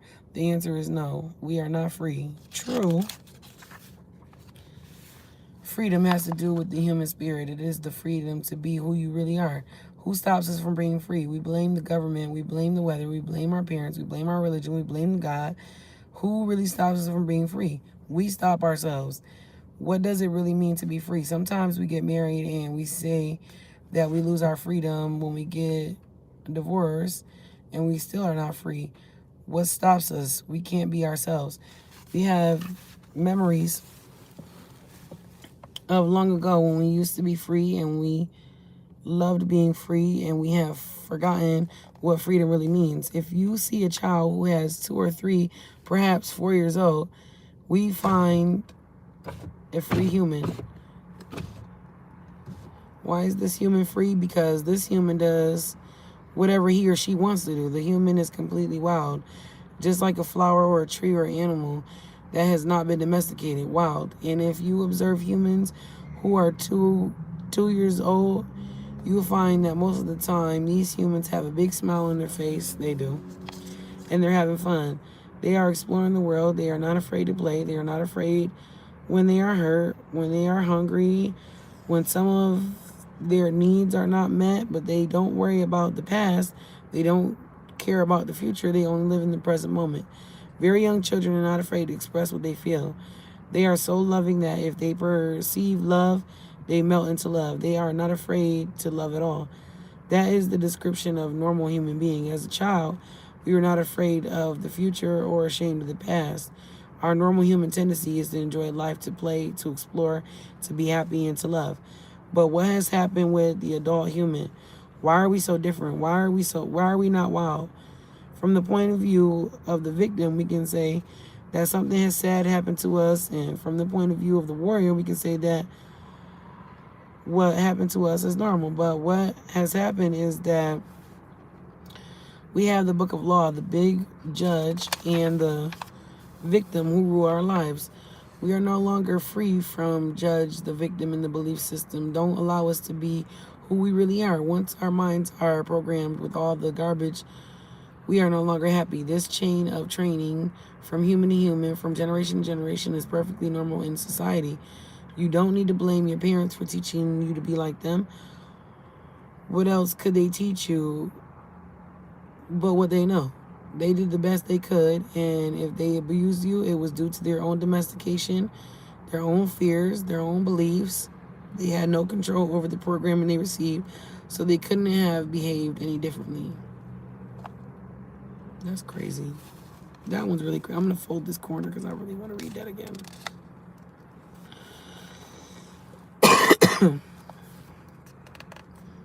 I want to read that again when I'm talking about a different situation. There is no need to blame your parents or anyone who abused you in life, including yourself. But it is time to stop the abuse. It is time to be free, to free yourself of the tyranny of the judge by changing the foundation of your own agreements. It is time to be free from the role of the victim. I'm reading this book called The 4 Agreements.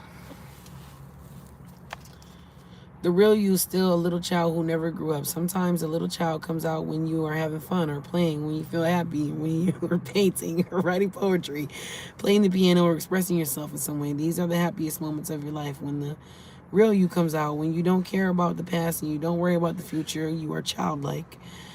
That's why I play too much, because, yeah.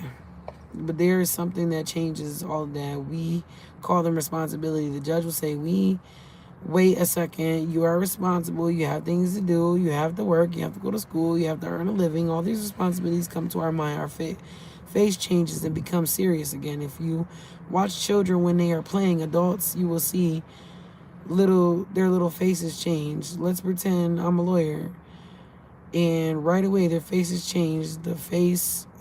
The adult face takes over. We go to court, and that is the face we see. And that is what we are. We are still children, but we have lost our freedom. The freedom we are looking for is the freedom to be ourselves, to express ourselves. But if we look at ourselves, our lives, we will see that most of the time we are just doing things to please others, just to be accepted by others, rather than living our lives to please ourselves. That is what happened to our freedom, and we see in our society and all the societies around the world. For every 1,000 people, 999 are completely domesticated. The worst part is that most of us are not even aware that we are not free. There is something inside that whispers to us that we are not free, but we do not understand what it is and why we are not free. The problem with most people is that they judge their lives and never discover the judge and the victim rule their mind, and therefore they don't have the chance to be free. The first step towards personal freedom is awareness. We need to be aware that we are not free in order to be free. We need to be aware that the problem is in order to solve the problem. We need to be aware of what the problem is before we can solve the problem. Awareness is always the first step, because if you are not aware, there is nothing you can change. If you are not aware that your mind is full of wounds and emotional poison, you cannot begin to clean and heal the wounds, and you will continue to suffer. There is no reason to suffer. With awareness, you can rebel and say, this is enough. You can go and look for a way to heal and transform your personal dream. The dream of the planet is just a dream. It is not even real. If you go into a dream and start challenging your beliefs, you will find that most of the beliefs that guided you into the wounded mind are not even true. You will find that you suffered all those years of drama for nothing. Why? Because of the belief system and that was put inside of your mind is based on lies. That is why it's important for us to master our own dream. That is why the Toltecs became dream masters. Your life is a manifestation of your dream. It is an art. And you can change your life anytime you want. And you aren't enjoying the dream. Dream masters create a masterpiece of life. They control the dream by making choices. Everything has consequences, and the dream master is aware of the consequences. To be Toltec is the way of life. It is the way of life where there are no leaders and no followers, where you have your own truth, you live your own truth. And a Toltec becomes wise and becomes wild and becomes free again. There are three masteries that lead people to become Toltecs. First is the mastery of awareness. This is to be aware of who people really are with all the possibilities.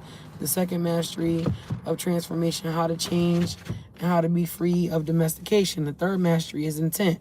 Intent from the Toltec point of view, that is part of life that makes transformation of energy possible. It is the one living being that is seamlessly encompasses all energy, or what we call God. Intent of life itself is unconditional love. The mastery of intent is therefore the mastery of love. When we talk about the Toltec path to freedom, we find that they have an entire map for breaking free of domestication. They compare the judge, the victim, and the belief system to a parasite that invades the human mind. From the Toltec point of view, all humans who are domesticated are sick. They are sick because there is a parasite that controls the mind and controls the brain. The food for the parasite is the negative emotions that come from fear. If we look at the description of a parasite, we find that the parasite is a living being who lives off of other living beings, sucking their energy without any useful contribution in return, and hurting their host little by little. The judge, the victim, and the belief system fit the description very well. Together they comprise a living being made of psychic or emotional energy, and that energy is alive. Of course, it is not material energy, but neither are emotional material energy. Our dreams are not material energy either, but we know they exist. Our function of the brain is to transform material energy into emotional energy. Our brain is the factory of emotions, and we have said that the main function of the mind is to dream. The Toltecs believe that the parasite, the judge, the victim, and the belief system has control of your mind. It controls your personal dream. The parasite dreams through your mind, though your mind, and lives its life through your body. It survives on the emotions that come from fear and thrives on drama and suffering. The freedom we seek is to use our own mind and body to live our own life instead of the life of the belief system. When we discover that the mind is controlled by the judge and the victim, and the real us is in the corner, we have just two choices. One choice is to keep living the way we are and surrender to the judge and the victim to keep living in the dream of the planet. The second choice is to do what we do as children. When the parents try to domesticate us, we can rebel and say no. We can declare a war against the parasite, a war against the judge, and a war against the victim. A war for our independence, a war for the right to use our own mind and our own brain. This is why in all the shamanic traditions, Shamanic, MANIC, shamanic traditions in America, from Canada to Argentina, people call themselves warriors because they are in war against the parasite of the mind. That is the real meaning of warrior. The warrior is the one who rebels against the invasion of a parasite. The warrior rebels and declares war. But to be a warrior doesn't mean we always win the war. We may win or we may lose, but we will always do the best, and at least we have a chance to be free again. Choosing this path gives us the very least, the dignity of rebellion, and ensures that we will not be helpless victims of our own whimsical emotions or the poisonous emotions of others. Even if we succumb the enemy, the parasite, we will not be among those victims who would not fight back. At best, being a warrior gives us the opportunity to transcend the dream of the planet and to change our personal dream and dream that we call heaven. Just like hell, heaven is a place that exists within our mind.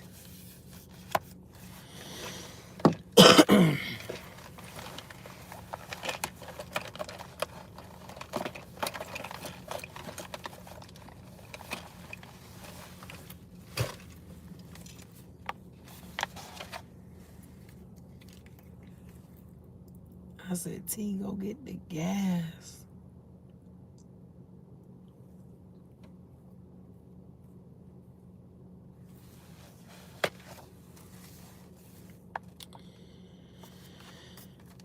It is a place of joy, a place where we are happy, where we are free to love and to be who we really are. We can reach heaven while we are alive. We don't have to wait until we die. God is always present and the kingdom of heaven is everywhere. But first, we need to have the eyes and ears to see and hear the truth.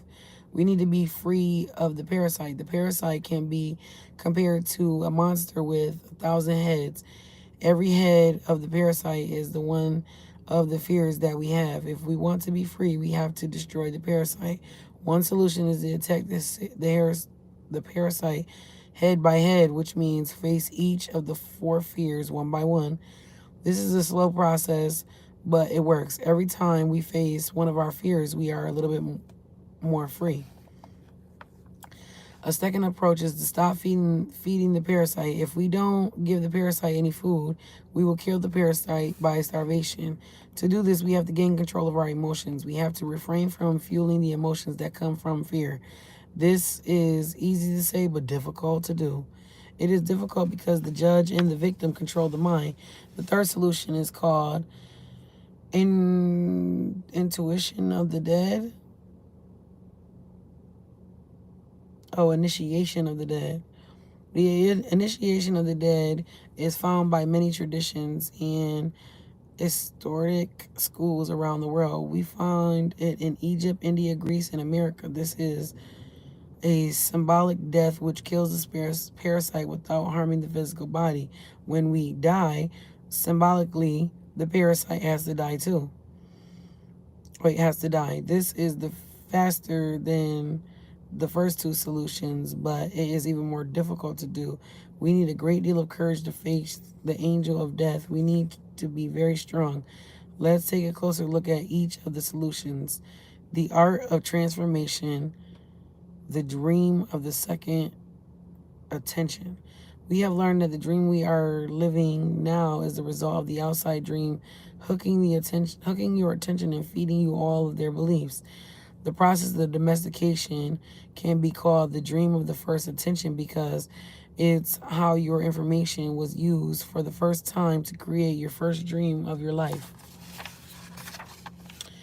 One way to change our beliefs is to focus your attention on those agreements and beliefs and change the agreements with yourself. In doing this, you are using your attention for the second time, thus creating the dream of the second intention or the new dream. The difference is that you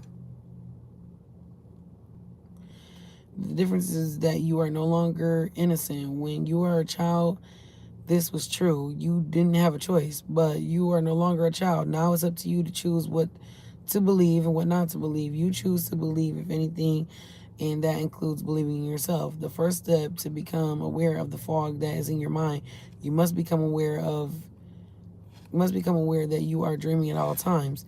Only with awareness do you have the possibility of transforming your dream.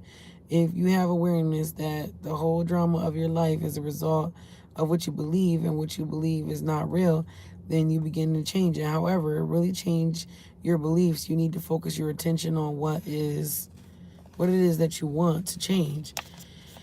You have to know which agreement you want to change before you can change them. So in the next step, develop awareness. All the self-limiting fear-based beliefs that makes us unhappy, you take the inventory of all that you believe, all your agreements, and through this process, you begin the transformation. The Toltecs call this the art of transformation. It's a whole mastery You achieve the mastery of transformation by changing the fear-based agreements that make you suffer and reprogramming your mind in your own way. One of the ways to do this is to explore and adopt alternative beliefs, such as the Four Agreements. The decision to adopt the Four Agreements is the declaration of war to regain your freedom from the parasite. The Four Agreements offer the possibility of ending emotional pain, which can open the door for you to enjoy your life and begin a new dream. It's up to you to explore the possibilities of your dream if you're interested. The Four Agreements were created to assist you in the art of transformation, to help you break the limiting agreements, gain more personal power, and become stronger. The stronger you get, the more agreements you can break until the moment comes when you make it to the core of all those agreements. Going to the core of those agreements is what I call going to the desert. When I go into the desert, you meet your demons face to face. When you go into the desert, you meet your demons face to face. After coming out of the desert, all of those demons become angels. Practicing the Four Agreements is a big act of power. Breaking the spell of black magic in your mind requires great personal power. Every time you break an agreement, you gain extra power. You start breaking agreements that are very small and require less power. All those smaller agreements are broken, and your personal power will increase until you reach a point when you finally face the big demons in your mind. For example, the little girl who was told not to sing is now 20 years old and she still does not sing. One way she can overcome that belief is that her voice is ugly is to say, okay, I will try and sing even if I do sing badly. Then she can pretend that someone is clapping for her and tell her, oh, that was beautiful. This may break the agreement a teeny tiny bit, but it will still be there. However, now she has a little more power and courage to try again and again until finally she breaks the agreement. That's one way out of the dream of hell. But for every agreement you break, what makes you suffer, you will need to replace it with the new agreement that makes you happy. This will keep the old agreement from coming back. If you occupy the same space with a new agreement, then the old agreement is gone forever, and in its place is the new agreement. There are many strong beliefs in the mind that can make this process look hopeless. This is why you need to go step by step and be patient with yourself, because this is a slow process. The way you are living now is a result of many years of domestication. You cannot expect to break domestication in one day. Breaking agreements is very difficult because we put power of the word, which is the power of our will, into every agreement we made. We need the same amount of power to change an agreement. We cannot change an agreement with less power than we use to make the agreement. And almost all our personal power is invested, in keeping the agreements we have with ourselves. That's because our agreements are actually like a strong addiction. We are addicted to being the way we are. We are addicted to being angry, jealous, and self-pity. We are addicted to the beliefs that tell us I'm not good enough and I'm not intelligent enough. Why even try? Other people will do it because they're better than me. All of these old agreements, which rule our dream life as a result of repeating them over and over and over again. Therefore, to adopt the Four Agreements, you need to put repetition in action. Practicing the new agreements in your life is how your best becomes better. Repetition makes the master.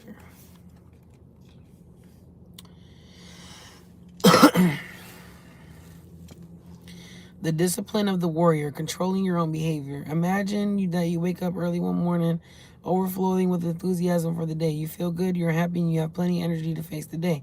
Then at breakfast, you have a big fight with your spouse, and a flood of emotion comes out. You get mad, and the emotion of anger, you spend a lot of personal power. After the fight, you feel drained, and you feel like you want to go and cry. In fact, you feel so tired, you go to your room, collapse, and try to recover. You spend the day wrapped up into your emotions. Excuse me. You have no energy to keep going, and you just want to walk away from everything. Every day we wake with a certain amount of mental, emotional, and physical energy that we spend throughout the day. If we allow our emotions to deplete our energy, we have no energy to change our lives or to change or to give to others. The way you see the world would depend upon the emotions you are feeling. When you are angry, everything around you is wrong. Nothing is right. You blame everything, including the weather, whether it's raining or sun shining. Nothing pleases you. When you are sad, everything around you is sad and makes you cry. You see trees and you feel sad. You see the rain and everything looks so sad. Perhaps you feel vulnerable and have need to protect yourself because you don't know what that moment someone will attack you. You do not trust anything or anyone around you. This is because you see the world with the eyes of fear. Imagine that a human mind is the same as your skin. You can touch healthy skin and it feels wonderful. Your skin is made for perception and sensation of touch. Is wonderful. Now imagine if you have an injury on your skin and it gets cut and infected. If you touch the infected skin, it is going to hurt. So you're going to try and cover and protect the skin. You will not enjoy being touched because it hurts. Now imagine that all humans have this skin disease. Nobody can touch each other because it's going to hurt.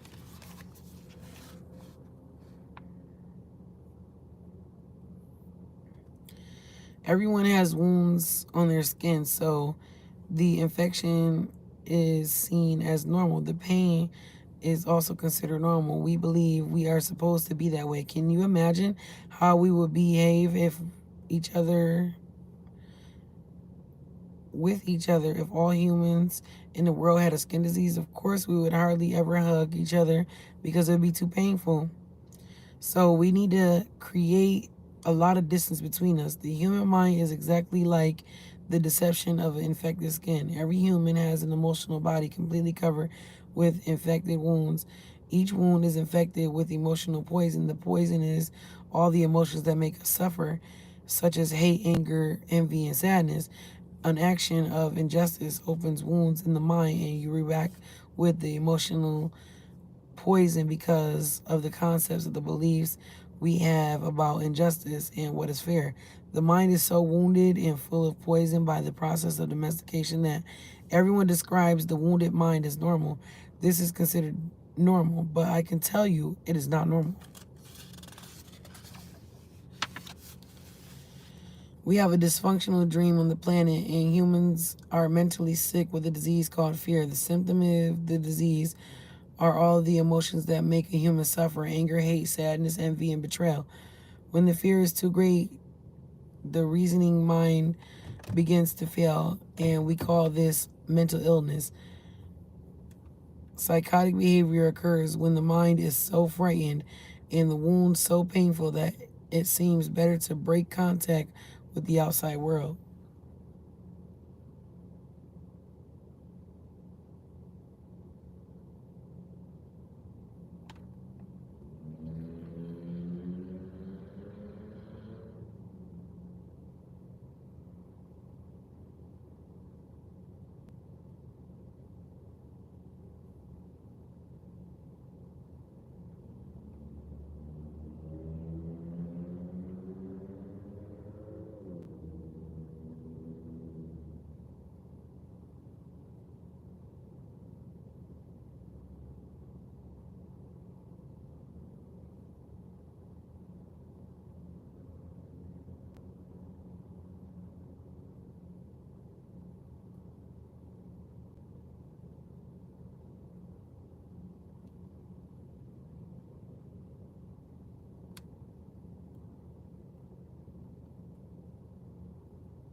If we can see our state of mind as a disease, we find there is a cure. We don't have to suffer any longer. First, we need the truth to open the emotional wounds, take the poison out, and heal the wounds completely.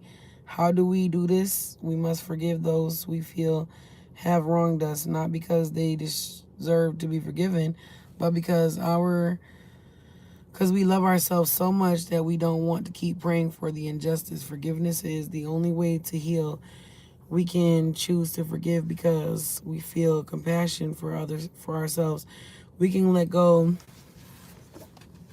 of the resentment and declare, that's enough. I will no longer be the big judge that goes against myself. I will no longer beat myself up and abuse myself. I will no longer be the victim. First, we need to forgive our parents, our brothers, our sisters, our friends, and God. Once we forgive God, we can finally forgive ourselves. And once you forgive yourself, the self-rejection in your mind is over. Self-acceptance begins, and self-love will grow so strong that you will finally accept yourself just the way you are.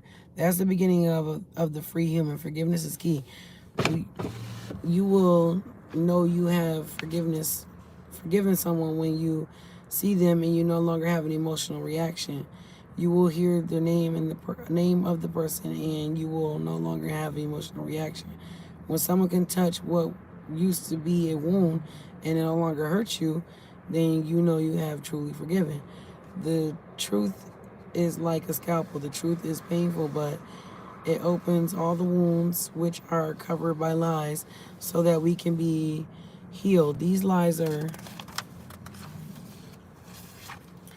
what we call the denial system. It's a good thing we have a denial system because it allows us to cover our wounds and still function. But once we no longer have any wounds or any poison, we don't need to lie anymore. We don't need the denial system because a healthy mind, like healthy skin, can be touched without hurting. It's pleasurable for the mind to be touched when it's clean. The problem with most people is that they lose control of their emotions. It is the emotions that control the behavior of the human, not the human who controls the emotions. When you lose control, we say things that we don't want to say and do things that we don't want to do. This is what it is so important and impeccable with our word and to become a spiritual warrior. We must learn to control the emotions so we have enough personal power to change our fear-based agreements, escape from hell, and create our own personal heaven.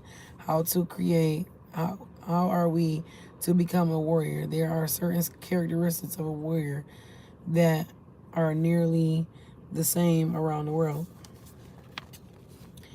The warrior has awareness. That's important. That's very important. We are aware that we are at war. The war in our mind requires discipline, the discipline of a soldier, but the discipline of a warrior, not the discipline from outside to tell us what to do and what not to do, the discipline to be ourselves no matter what. The warrior isn't. The warrior has control, not control over another human, but control over one's own emotions, control over one's self. It is when you lose control that we repress the emotions, not when we are in control.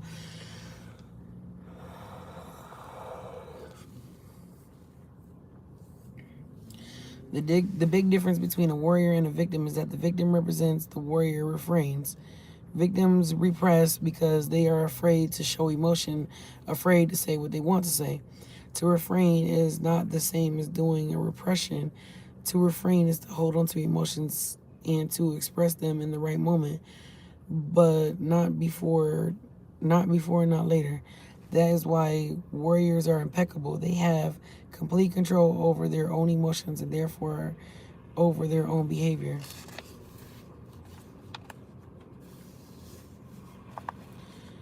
The initiation of the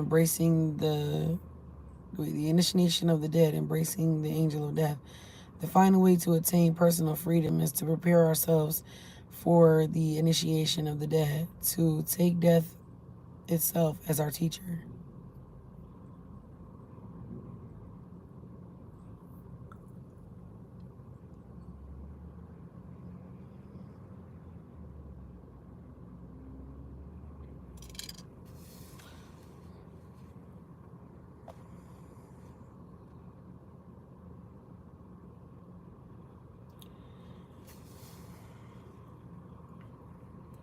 What the angel of death can teach us is how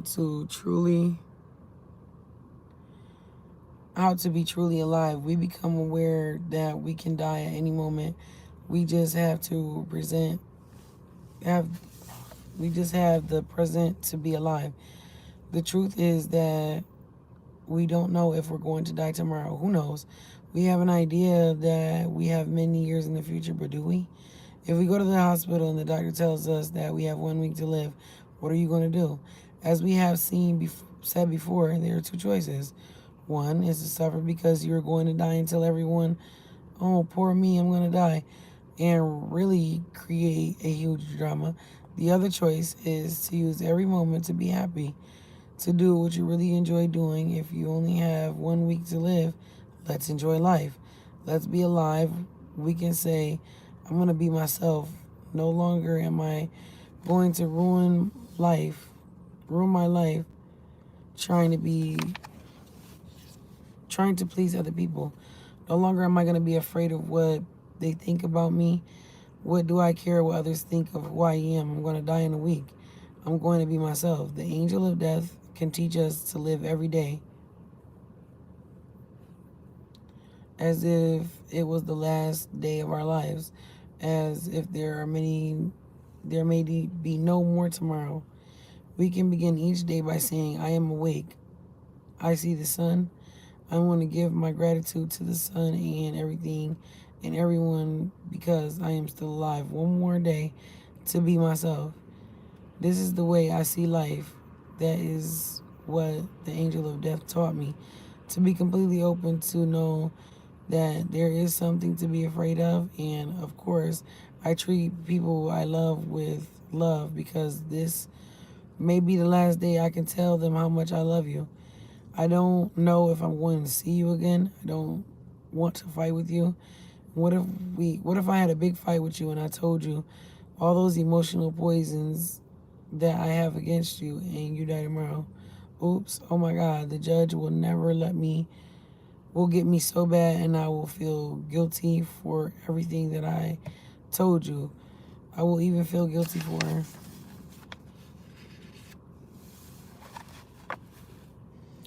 not telling you how much I love you. Yeah, they locked, boo. The doors is definitely locked, honey. I don't sit here without it locked. I don't play that, but when I see cars, it's like a little, where I'm at, it's another spot over there. It's kind of similar to mine, but it's a bank right there. So they'll pull in thinking they can leave out of this parking lot, period, but it's only 2 ways in this parking lot and 2 ways out. So I just be looking at them like, what is y'all doing? The bank closed. Like, why y'all going that way? The bank is closed. So, I don't know.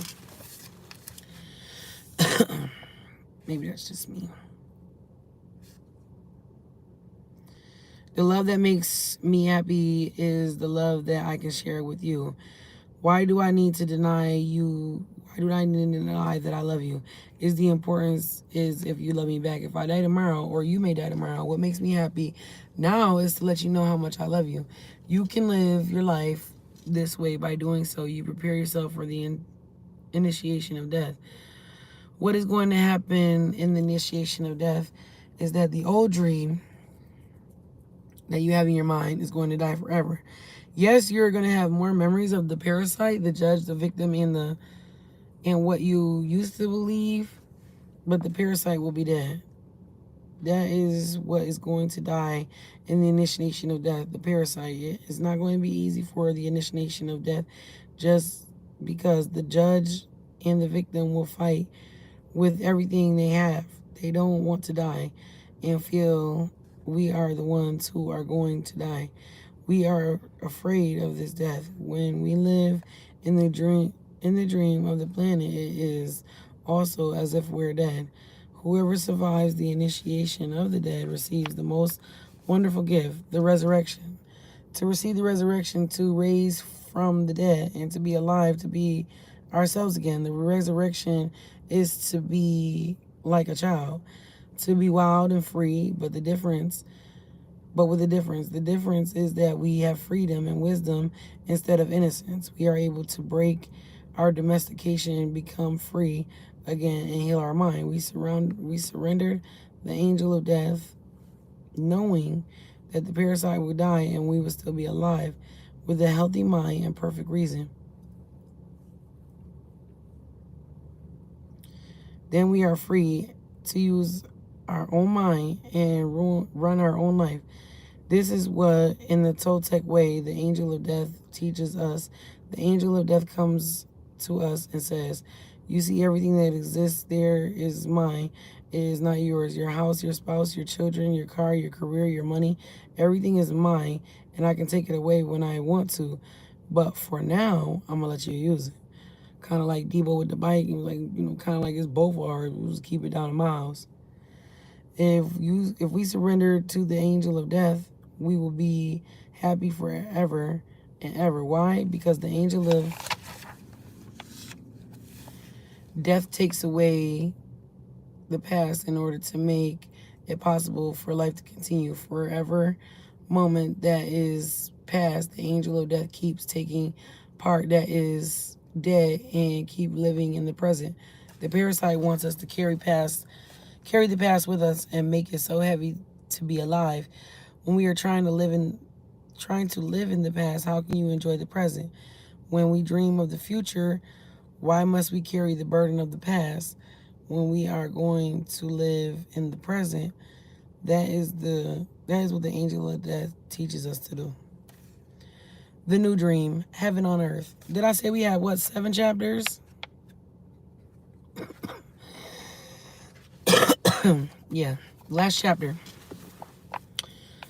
The new dream, heaven on earth. I want you to forget everything you have learned your whole life. This is the beginning of a new understanding, a new dream. The dream you are living in, your creation. It is your perception of reality that you can change at any time. You have the power to create hell, and you have the power to create heaven. Why not dream different? Why not use your mind, your imagination, and your emotions to dream heaven? Just use your imagination and tremendous things will happen. Imagine if you have the ability to see the world through different eyes whenever you choose. Each time you open your eyes, you see the world around you in a different way. Close your eyes now.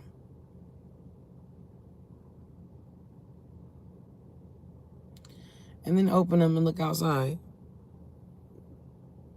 Shit, it look like I want to go home still. Don't mind me, okay?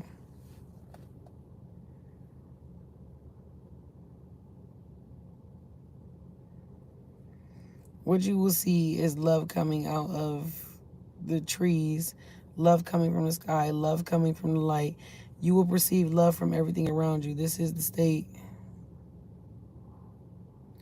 of bliss. You perceive love directly from everything, including yourself and other humans. Even when humans are sad or angry, behind these feelings, you can see that they are also sending love. Using your imagination and your new eyes of perception, I want you to see yourself living a new life, a new dream, a life where you don't need to justify your existence and you are free to be who you really are. Imagine that you have the permission to be happy and really enjoy your life. Your life is free of conflict with yourself and with others. Imagine living your life without fear of expressing your dreams. You know what you want, what you don't want, and when you want it. You are free to change your life the way you really want to. You are not afraid to ask what you need, to say yes or no to anything or anyone. Imagine living your life without fear of being judged by others. You no longer rule your behavior according to what others may think about you. You are no longer responsible for anyone's opinions. You have no idea to control anyone, and no one controls you either. You have no need to control anyone, and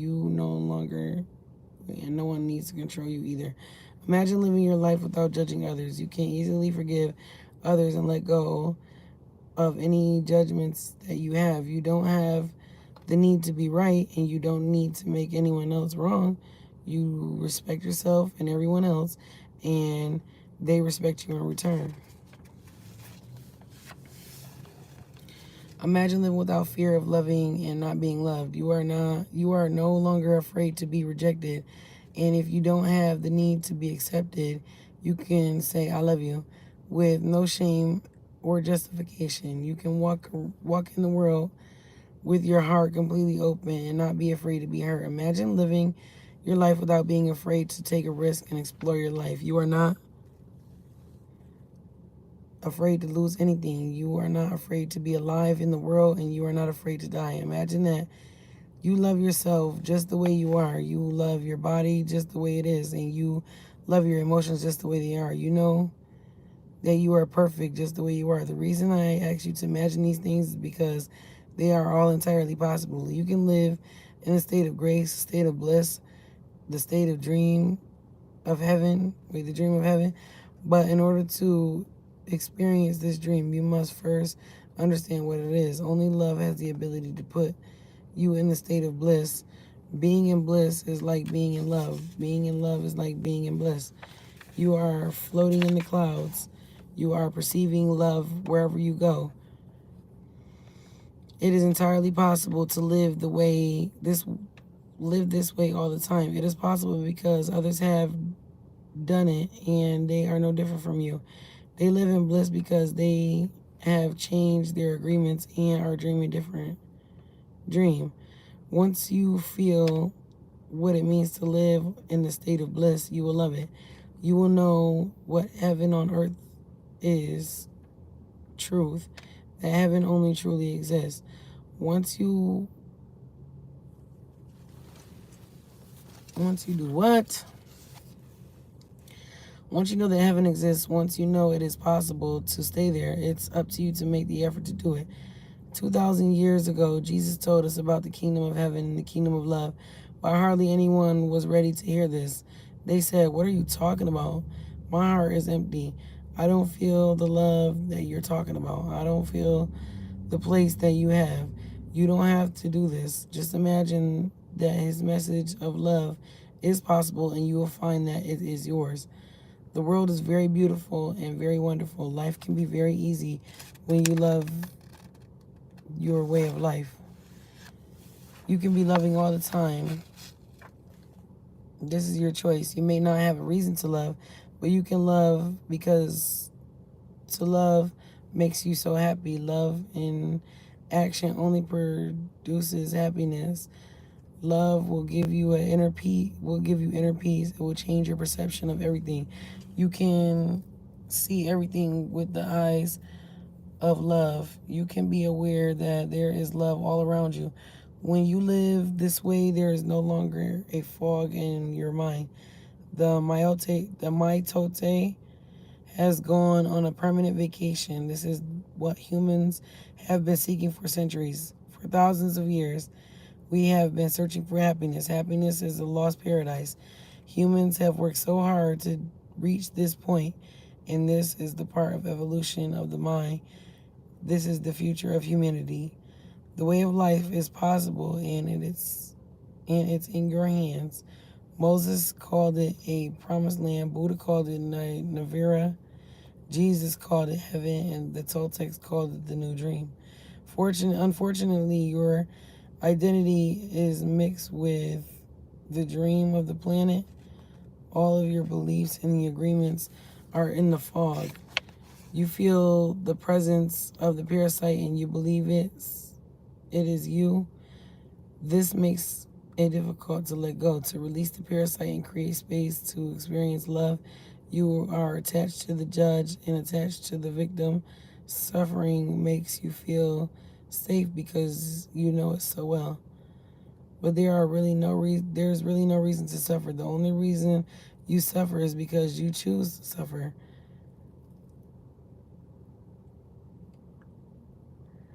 If you look at your life, you will find many excuses to suffer, but a good reason to suffer you will not find. The same is true for happiness. The only reason you are happy is because you chose to be happy. Happiness is a choice, and so is suffering. Maybe we cannot escape from the dynasty of the human, but we have a choice to suffer our dynasty or to enjoy our dynasty, to suffer or to love and be happy, to live in hell or to live in heaven. My choice is to live in heaven. What's yours?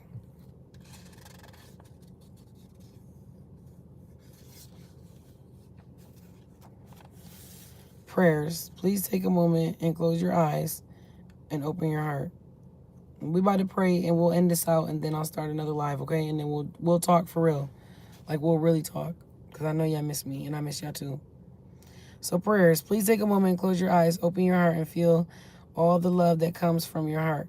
I want to join you with my words in your mind and in your heart to feel a very strong connection of love. Together we are going to do a very special prayer to experience a communion with our Creator. Focus your attention on your lungs as if your lungs exist. Feel the pleasure when your lungs expand and fulfill the biggest need of the human body to breathe. Take a deep breath and feel the air fills your lungs. Feel how the air is nothing but love. Notice the connection between the air, the lungs, and the connection of love. Expand your lungs with air until your body has the need to expel that air. And then exhale and feel the pleasure again, because when we fulfill any need of the human body, it gives us the pleasure.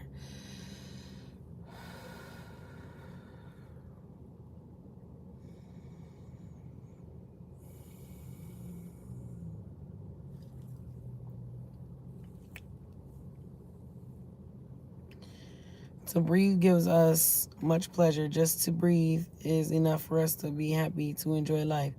Just to be alive enough is enough. Feel the pleasure to be alive and the pleasure of feeling love. Prayer for freedom. Today, Creator of the universe, we ask that you come to us and share with us the strong communion of love.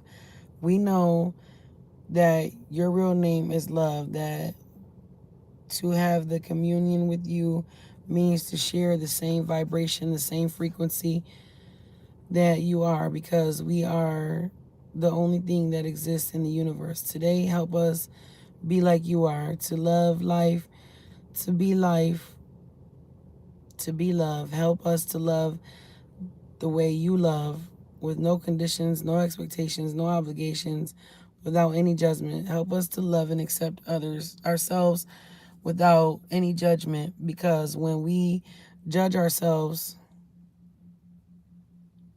thank you, Dennis, because nobody should be even saying anything while we're in the middle of praying. When we judge ourselves, we find ourselves guilty and we need to be punished.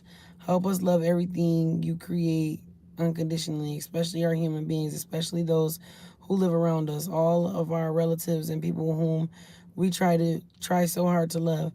Because when we reject them, we reject ourselves. And when we reject ourselves, we reject you. Help us love others just the way they are, with no conditions. Help us accept the way they are without judgment, because if we judge them, we find them guilty, we blame them, and we have to punish them.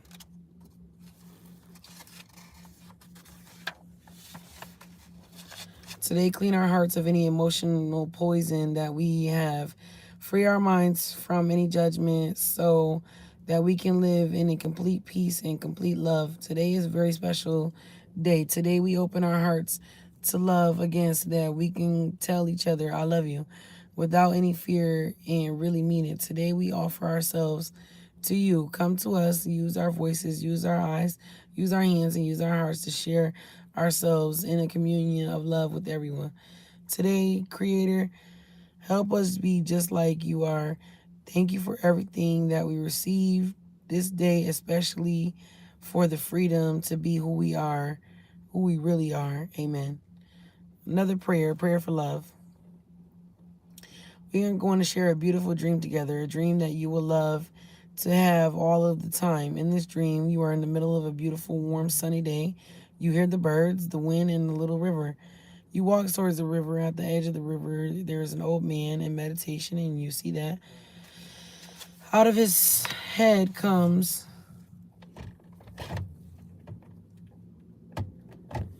Out of his head comes a beautiful light of different colors.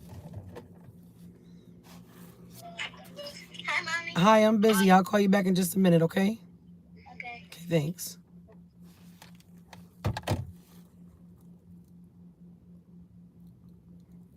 You try not to bother him, but he notices your presence in his open and opens his eyes. He has the kind of eyes that are full of love and a big smile. You ask him, how is he able to radiate all of that beautiful light? You ask him if he can teach you what he is doing. He replies that many, many years ago, he asked the same question of his teacher. The old man begins to tell you a story. My teacher opened his chest and took out his heart, and he took a beautiful flame from his heart and then opened my chest and opened my heart and put that little flame inside of it. He put my heart back in my chest, and as soon as he put my heart back inside of me, I felt intense love because the flame he put in my heart was his own love. The flame grew in my heart and became a big, big fire. A fire that doesn't burn but purifies everything that it touches. And that fire touched everyone of the cells of my body. The cells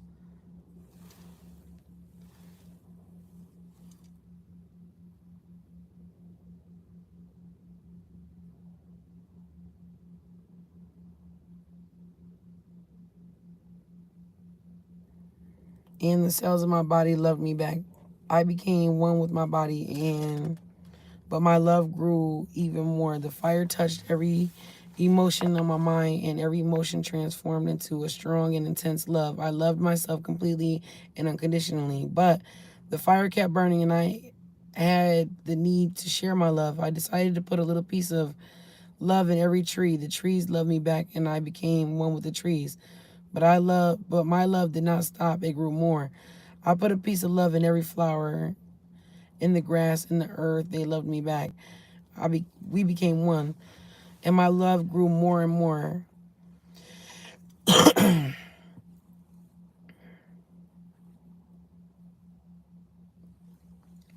To love every animal in the world. They responded to my love and they loved me back. And we became one. But my love kept growing and growing.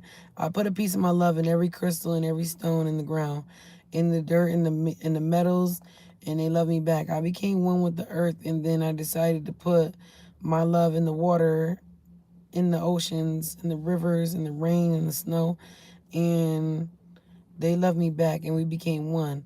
And still, my love grew more and more. I decided to give my love to the air, to the wind.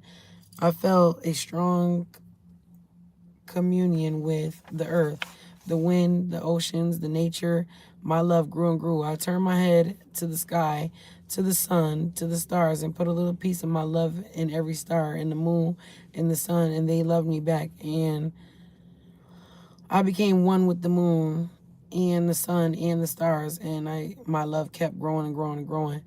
And I put a little piece of my love in every human, and I became one with the whole humanity. Whenever I go, whomever I meet, I see myself in their eyes because I am a part of everything that I love. And then the old man opens his chest and takes out his heart with the beautiful flame inside, and he puts the flame in your heart. And now that love is growing inside of you. Now you are the one with the wind, the water, the stars, and all of the nature, with all the animals and all the humans. You feel the heat and the light emerging from the flame in your heart. Out of your head shines a beautiful light of different colors. You are radiant with the glow of love, and you pray, thank you, Creator, for the universe, for the gift of life that has been given, that you have given me. Thank you for giving me everything that I have ever truly needed. Thank you for the opportunity of experience. This is beautiful body, and this is a wonderful mind. Thank you for living inside of me with all of your love, with your pure and boundless spirit, with your warm and radiant light. Thank you for using my words, for using my eyes, for using my heart to share your love wherever I go. I love you just the way you are, and because I am your creation, I love myself just the way I am. Help me to keep the love and the peace in my heart, and make the love a new way of life that may live in love for the rest of my life. Amen. That was very, very, very intense, very different.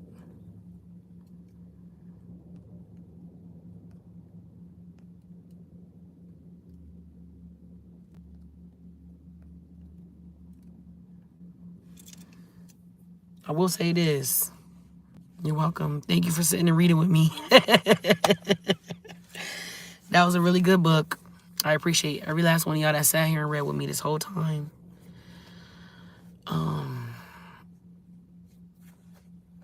Getting this knowledge and getting this overall is definitely a game changer. Okay? That was a very good, deep book. I appreciate y'all so much for literally sitting with me and reading with me. This is a Toltec, The Four Agreements Wisdom book by Don Miguel Ruiz. It's like $6 on Amazon. It's actually a really, really good book. Like, if you know people who haven't read it or didn't sit through this reading to them or whatever the case may be, please send them my live. Please send them a copy of the book if you need to, whatever the case may be, because I think that everybody needs to read this. It's very beneficial for us overall as humans, because being domesticated the way that we have been growing up is not the way to live. And I really have a more greater appreciation for life overall now. But I love y'all and I appreciate y'all. I will be back for another live, and y'all have a good day. Stay safe.